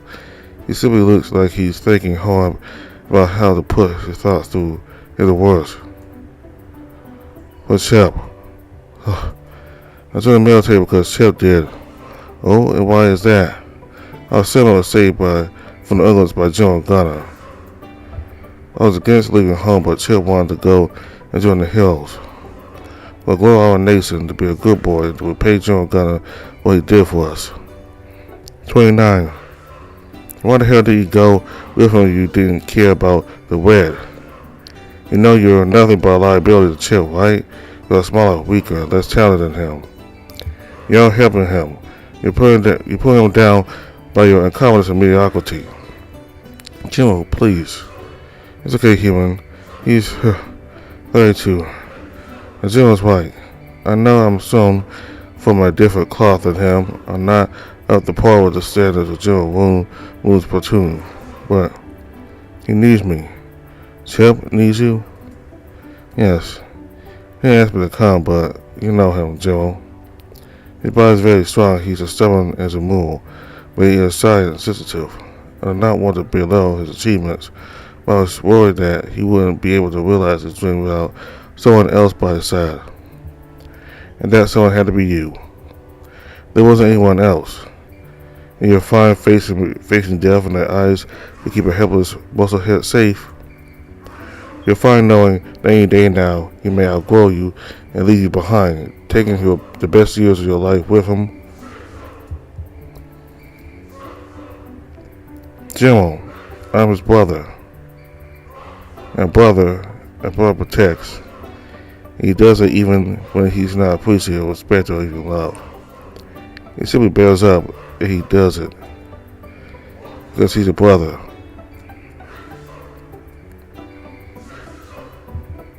50, General. Huh? Already? You didn't skip a few, didn't you? No, General. You feel like taking a little break, a short nap, maybe? No, General, I want to finish my training with everyone. You sure? Why are you wobbling on your feet like a drunken whore then? My apologies, General. I will fix myself right now.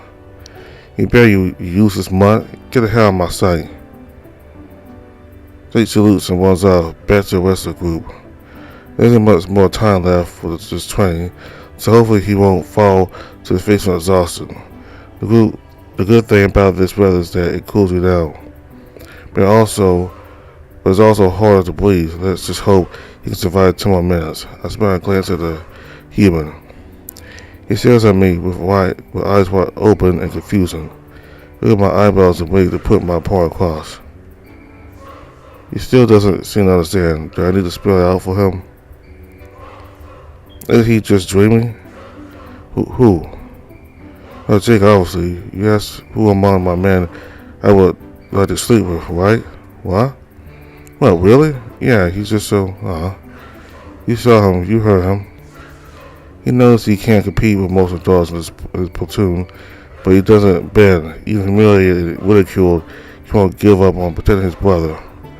It's just so impressive to me, and every time I look at him, I just feel so, like, boiling inside.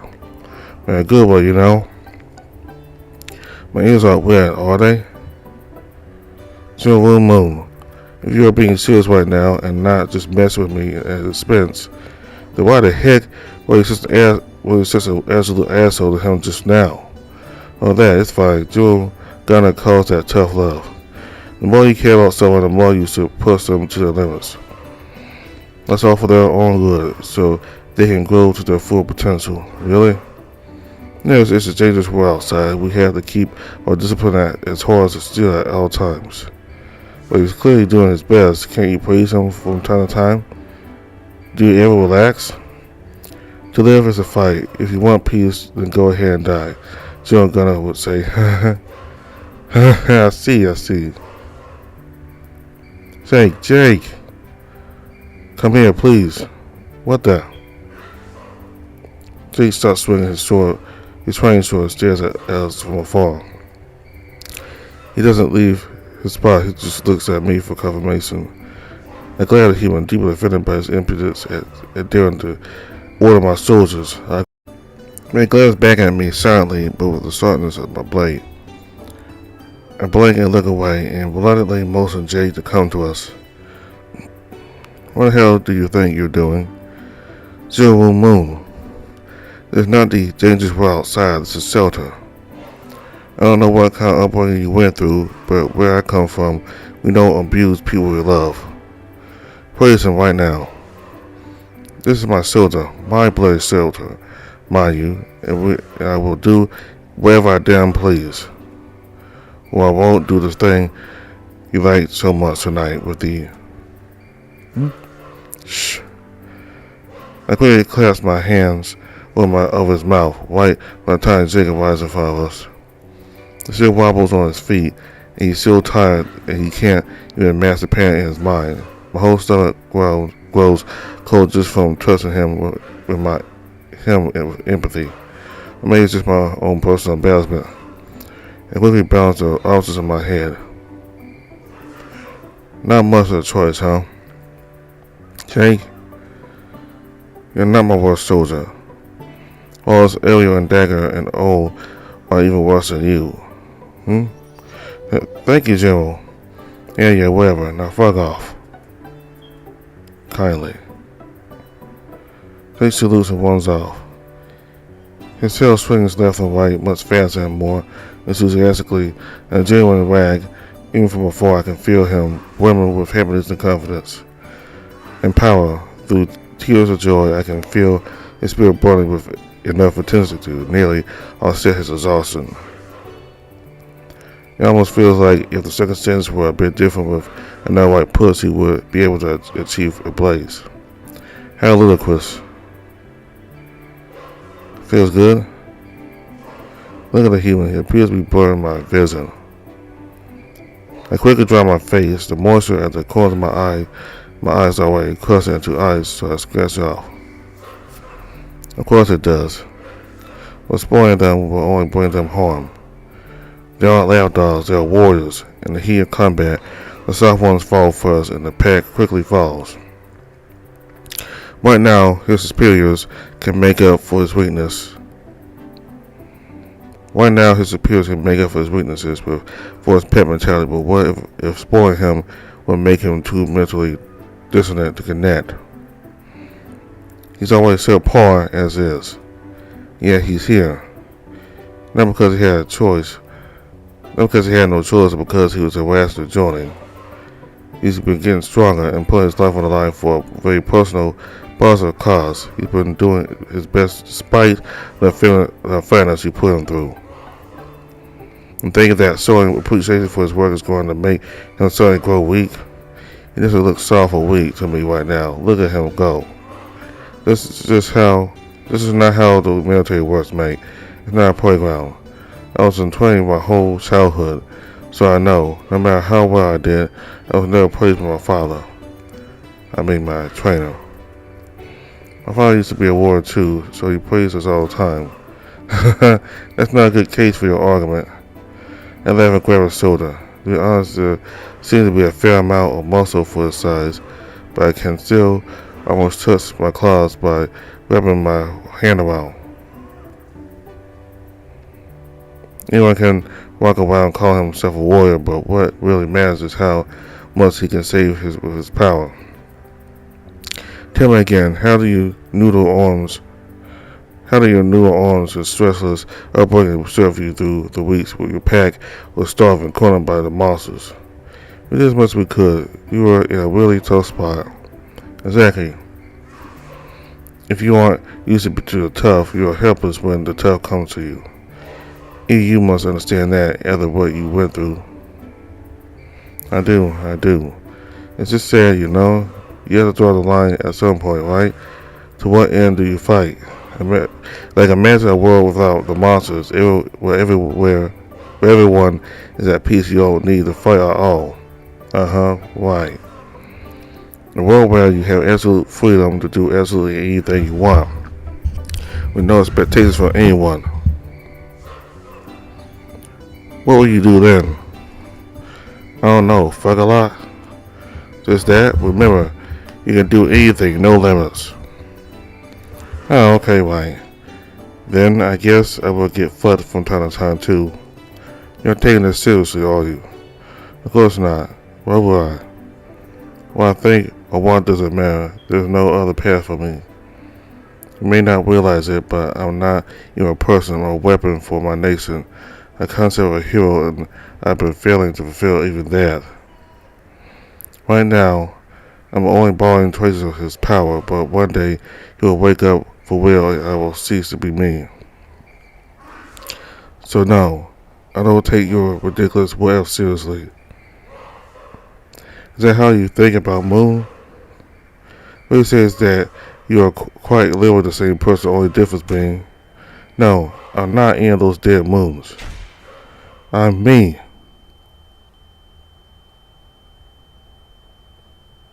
The sudden wave of silence hits me harder than an explosion. When I look up at the train group, they stare back at me. I feel a human trying to touch my shoulder, but I just jump back on my feet and start walking towards the entrance gate to shelter. I sell to the soldiers to take 10 minutes of break and move to their posts.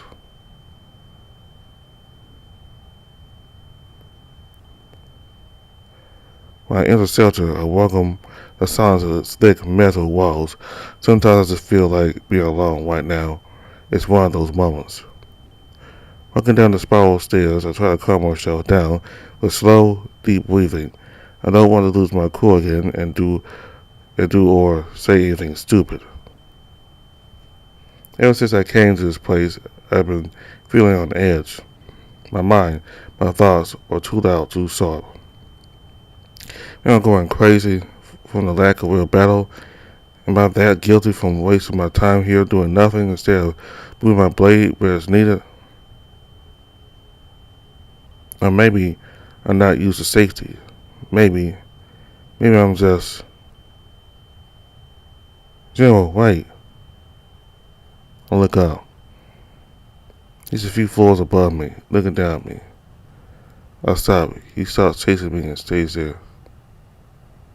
Look, I'm sorry, sometimes I don't know when to shut my mouth. No, it's fine. You and Dale are the only two people who seem to speak to me with full honesty. I appreciate that. I'm just tired, is all. Okay? Just as long as you know, I didn't mean to upset you. I still know it's a sensitive subject. Listen, if you want me to answer truthfully, in your hypothetical scenario, if I live in a world where I'm 40, there isn't really anything in particular I would want to do. I'm honest. If I lived in a world like that, I would just be content to be. But you are here right now. You are safe here. It's okay, I knew you wouldn't understand. Enjoy your time with Chip, human. Rune, you said I appreciate honesty, so would you mind if I say one more thing before I go? You seem to think that nobody can understand your situation with the moon thing and all. But of course we can't. None of us is a vessel of an immortal legend. But you're wrong to assume that nobody can understand the fear of the end of your individuality. We totally can't. Everyone here sure understands that fear perfectly. It's called death. You and me are dogs of shelter and your own soldiers. We know that we can cease to be any day, sooner or later. We may be helpless to do anything about that. Hell, we're nearly dead. We had to save our skins. But we knew what we were getting into coming here. I don't think any of us would have it any other way. That was the choice we made. What we did in the safety of our homes counted our days. Did we decide not to give a crap about anything because we knew we wouldn't live forever? No, we chose to put ourselves out here, chasing our vague longings and living our dumb lives to the fullest, regardless of that. Here in the monster-infested freezing tundras, we don't run away from death. We know that our lives can be cut short any day, and yet we are still choosing to face these lands head on.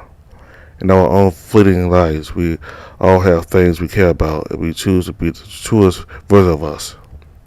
As long or short as it may be, you shouldn't be any different.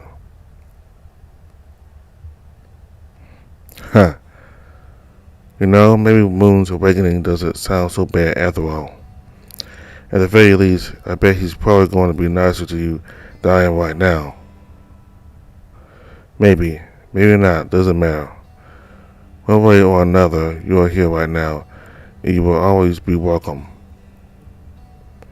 Well, of course, I own the whole damn place after all. Look at him and give him a toothy grin. He smiles too. I still can't read him, but he doesn't seem to be defiant anymore. Did he accept his fate under the crimson royal glow's thumb? Or did he accept me? Man, it's weird. But it feels good. General. She was completely naked runs down the stairs, bumping Luke in his haste. He holds a message ball in his hand. A messenger came. He's unconscious now, the sickness and all. He said it's urgent. I saw in nervousness and take the sealed ball from him.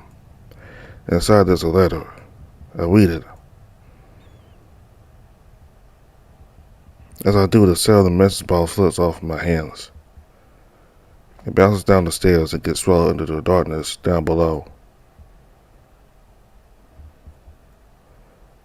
On one account, both Rune, Moon, and Luke the Human could definitely agree on. Nothing nice can last forever in this world.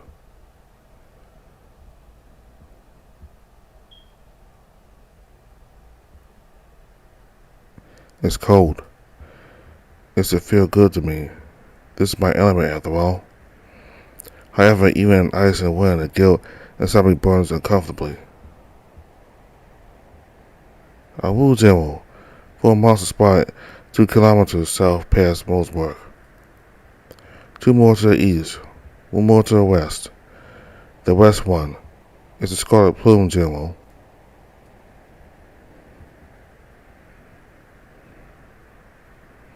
Of course it is. Should we? Avoid it. I'll deal with it when it comes to me. It always does. That bloody monster, huh? Wherever I go, it always follows me in my tracks. No matter how many times I kill it, it comes back from the corrupted borderlands to haunt me again. It used to be a challenge to put it down at first, but over the many battles we went through, it became barely an annoying inconvenience to me by now. I don't have the time to waste on it now. It is not a problem for our medicine, especially since it seems to be so exclusively fixated on hurting only me. I still remember so clearly her brother Tangerwood threatened to follow me for all of eternity if I hurt the human. Wonder who else I could have pissed off in the past for them to actually do that. Pathetic. Should I gather everyone in Mooresburg, General? No, keep scouting. We'll be walking until sundown. Secure a camping site. I will, General. The dog runs off over the smooth ice surface of the frozen lake.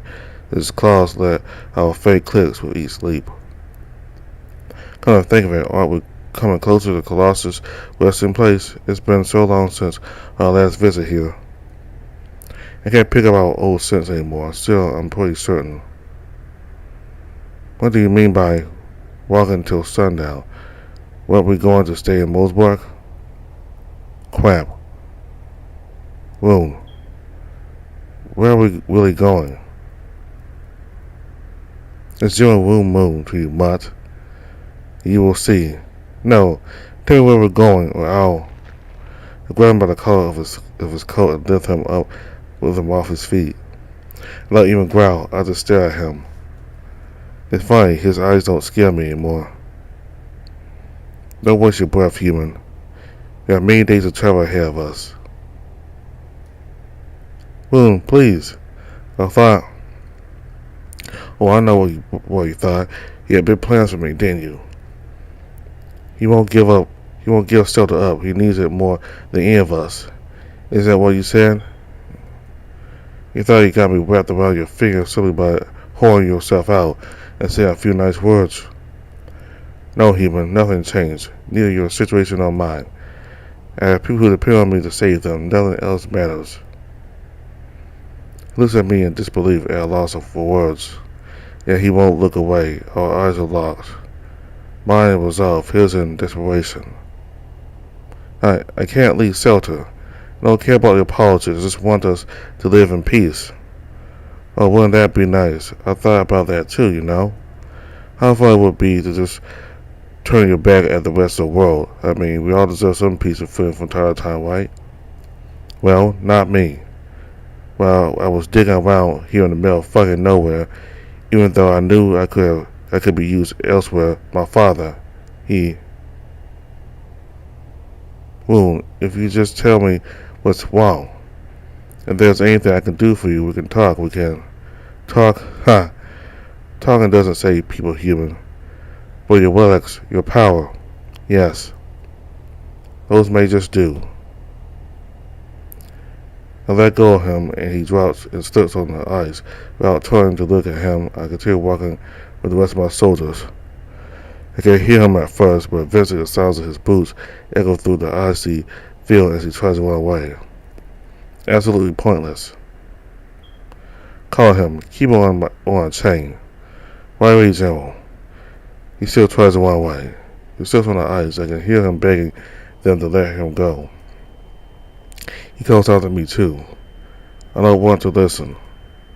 That's only going to make things harder. My biggest mistake was deluding myself that I deserve emotions. I don't. Every single canine life that can be saved. I need to let go of every single thing that weakens me. I will, General Wumu. You again? General, we may have something requiring your immediate attention. Yeah? Yes, General. Then why you just fucking tell me already? Do you want me to guess? General, it's Sir Tangaroot. He broke free. He's not far behind us already. Shit. I wanted to transport them to the capital separately, one after another. I was afraid of what kind of power they were capable of together. After all, the two of them somehow managed to restrain a monster that, frankly, I wouldn't be able to defeat on my own. After all, the two of them somehow managed to restrain a monster that, frankly, even I wouldn't be able to fail on my own. I didn't expect him to find out about this trip at all. How could that have happened? He was still supposed to be locked. One of my soldiers must have told him. This is problematic. What should we do? Keep walking. I will catch up soon. I stopped and let the group progress without me. But to my surprise, my soldiers stopped too. One after another, they glanced at me with fear and discomfort. What's wrong? All you, go without me. What are you planning to do, General? Nothing you're concerned, Mutt. Keep on with your orders. Are you going to hurt him, General? If you're offering to support me in battle, there's no need. He is no match for me in a fair fight. General, please. Don't. Are you questioning my authority? I'm questioning your objectivity. General, everyone in the shelter was nice to us. They fed us and took care of us. They taught me how to sing. They were kind, peaceful, and yet strong. They were all good boys, and they respected Sir Tangaroot. He helped all of them. If you were able to talk it through, make him understand that maybe. Quiet, all you. Do you even hear yourselves? Do you think you sound like soldiers right now? Imagine if the people of the grove saw and heard you right now. What would they say about you, about me? General, I knew we should have left that cursed place as soon as we woke up from that weird sickness. That place messes with your minds. I growled and unsheathed my blade. I turned my back to all of them. I changed my mind. Stay where you are and watch, all of you. Remember, you have only one master, and that is the country itself. Good boys don't waver. Good boys don't pity the enemy. But General, the familiar anger swells inside me. Inside my mind, I see the vision of me leaping one step back, decapitating him with a single dash. My whole body tenses up. But you are so clearly sad right now, too. You felt so happy there.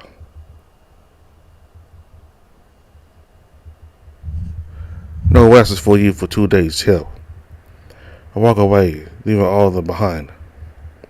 On my way, I cast a glance at the human, collared chain and still struggling against my soldier in futility. He will tire himself out soon.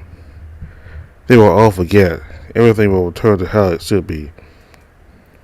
We will get rid of the poison in our minds. Our blades will stay forever sharp.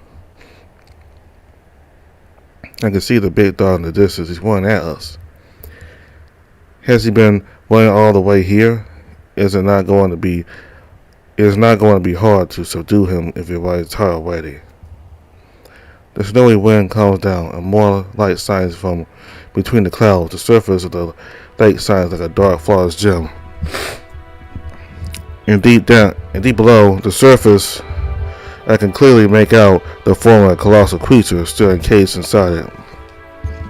His whole body halted in a panic jerk pose. The giant mouthful of sharp white teeth was locked in an eternally silent roar.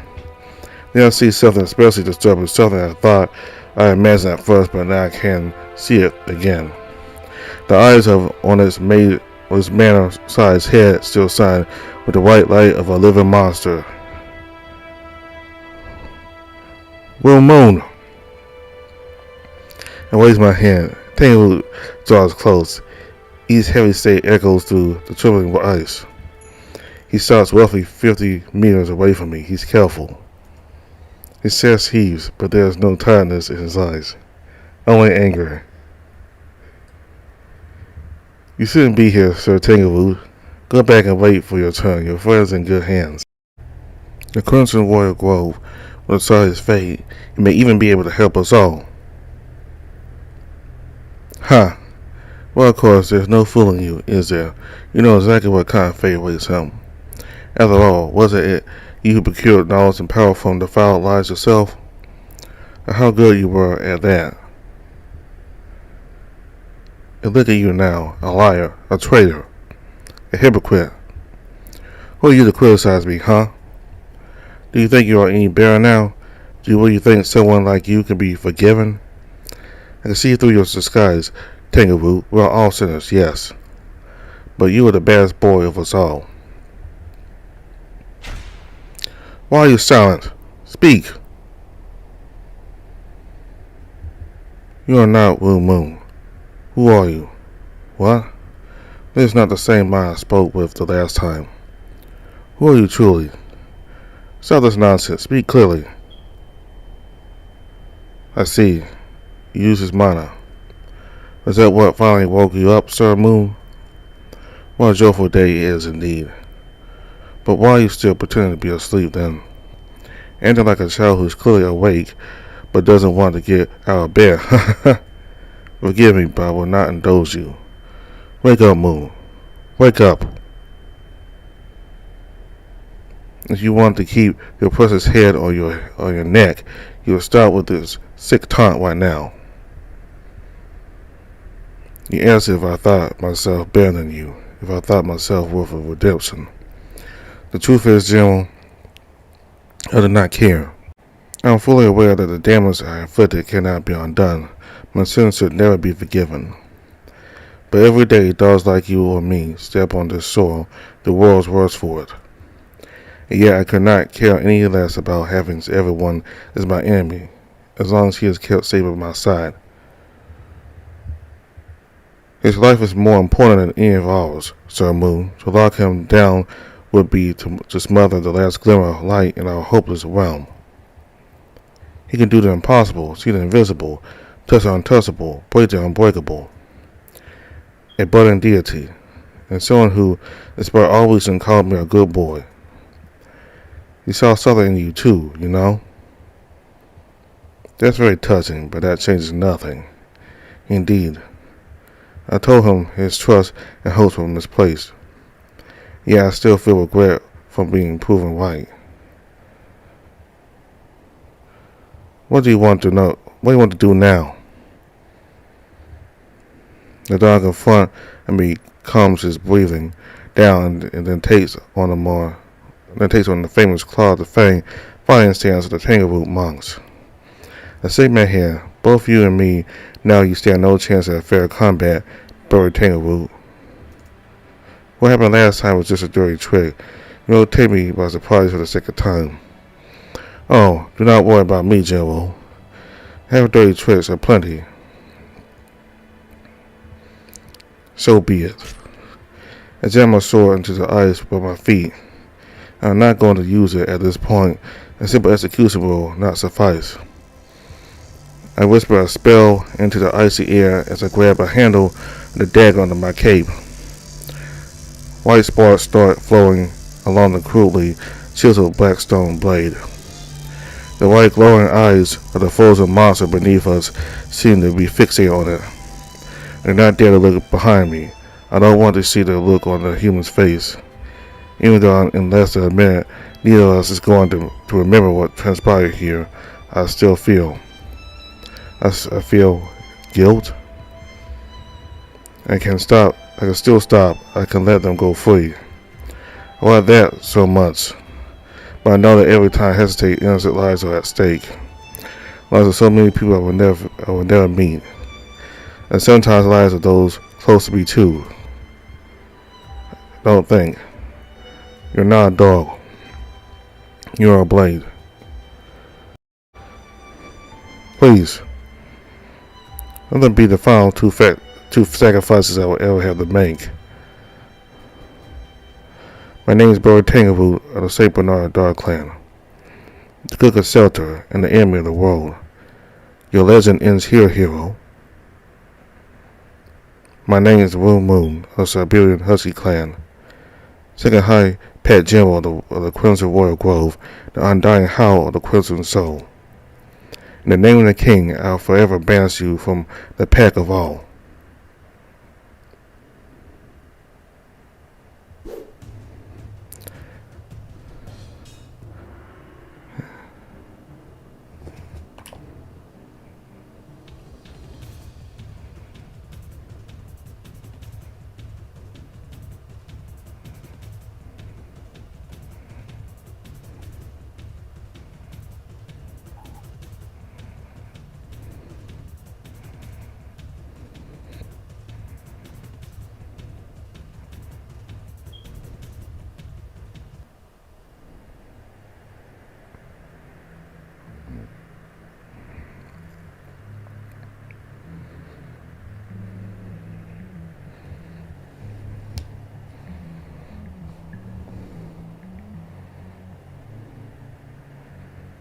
So I got to learn a lot more about how Luke and Rune got along in the earlier years of Shelter.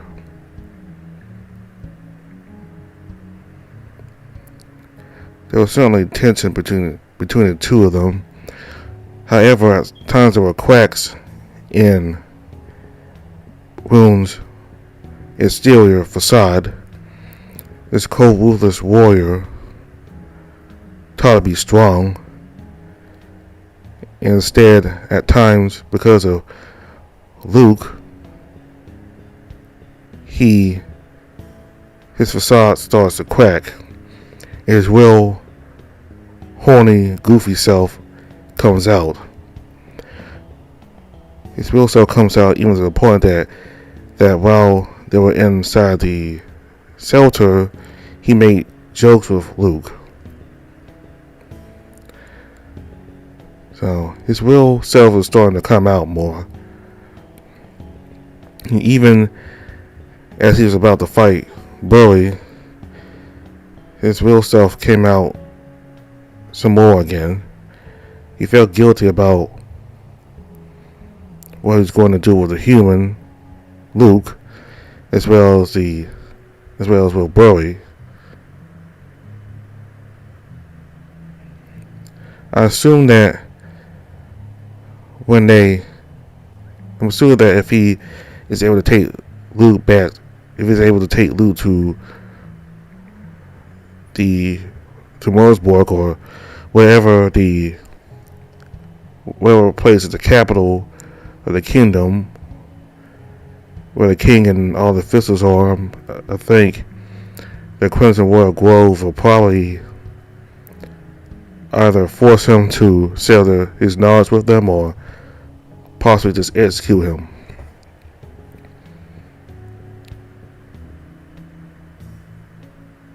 That's probably what they were gonna. He was gonna send him there to be. That's probably what they were gonna do. They'll just either force him to talk or to be executed, as well as with Burry.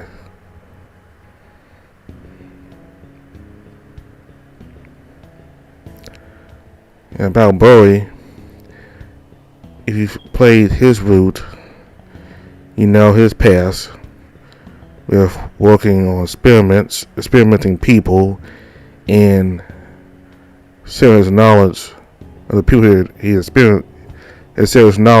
experimented on with officials and turned those people into monsters.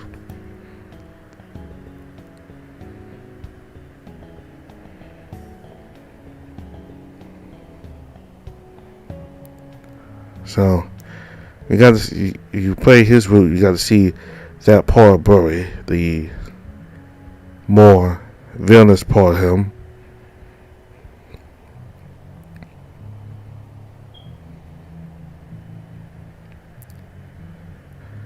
So here, he's clearly regretful of his past actions, and that he doesn't want to be forgiven. He doesn't deserve to be forgiven. However, he does seem redeemable. But the fact that he wants Luke to be safe, he doesn't want him to be harmed. And he's willing to fight Rune to protect Luke. So, as the roots for both of these characters started, we got to learn that all of them had past totally different from their lives in shelter, and that they weren't exactly the same people that they are now in shelter. They had skeletons in the closet. They were more ruthless and brutal, with Burry willing to sacrifice people for the scientific progress of the Canine Nation. Rune, who was willing to kill Luke and the other dogs here in shelter for not obeying his instructions to leave shelter when he first met them. And as we start Max's route, that's probably what's going to happen as well. We're probably going to see some bad things about Max as well, because early in the game we find out that Max kind of had an attitude, and he even said himself that he was an asshole. So once we get into Max's route, we'll probably see the unpleasant side of him as well. But so far, what these routes have taught me is that I'm pretty sure it taught you all as well, is that people can change. Being in a different place and around different people can change somebody for the better. It changed Burry, it changed Rune, it changed Max, and hopefully eventually it will change Teak as well, because you know very well he has this hatred towards Luke, or at least that's what he seems to have anyway.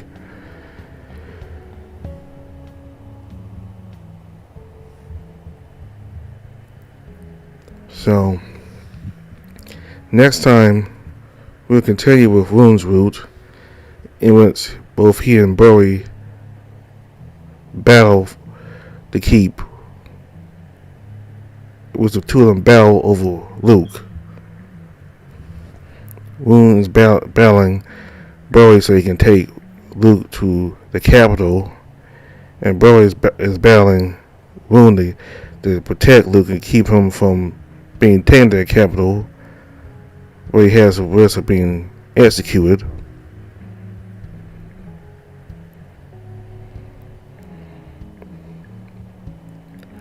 So there's going to be a big battle scene between the two of them in the next video. I don't think there's much left to Rune's Route left. I don't think there's much left to Rune's Route. Probably this could be enough for one more video, or maybe two at the most. So we're getting close to the end. So all the information for the game is in the description box below. Go into Patreon, where you can play the update a month before it becomes public. You also help support the game by doing that. You also go to the Twitter accounts for the game, be updated on the progress of the game, as well as information on when the updates will become public.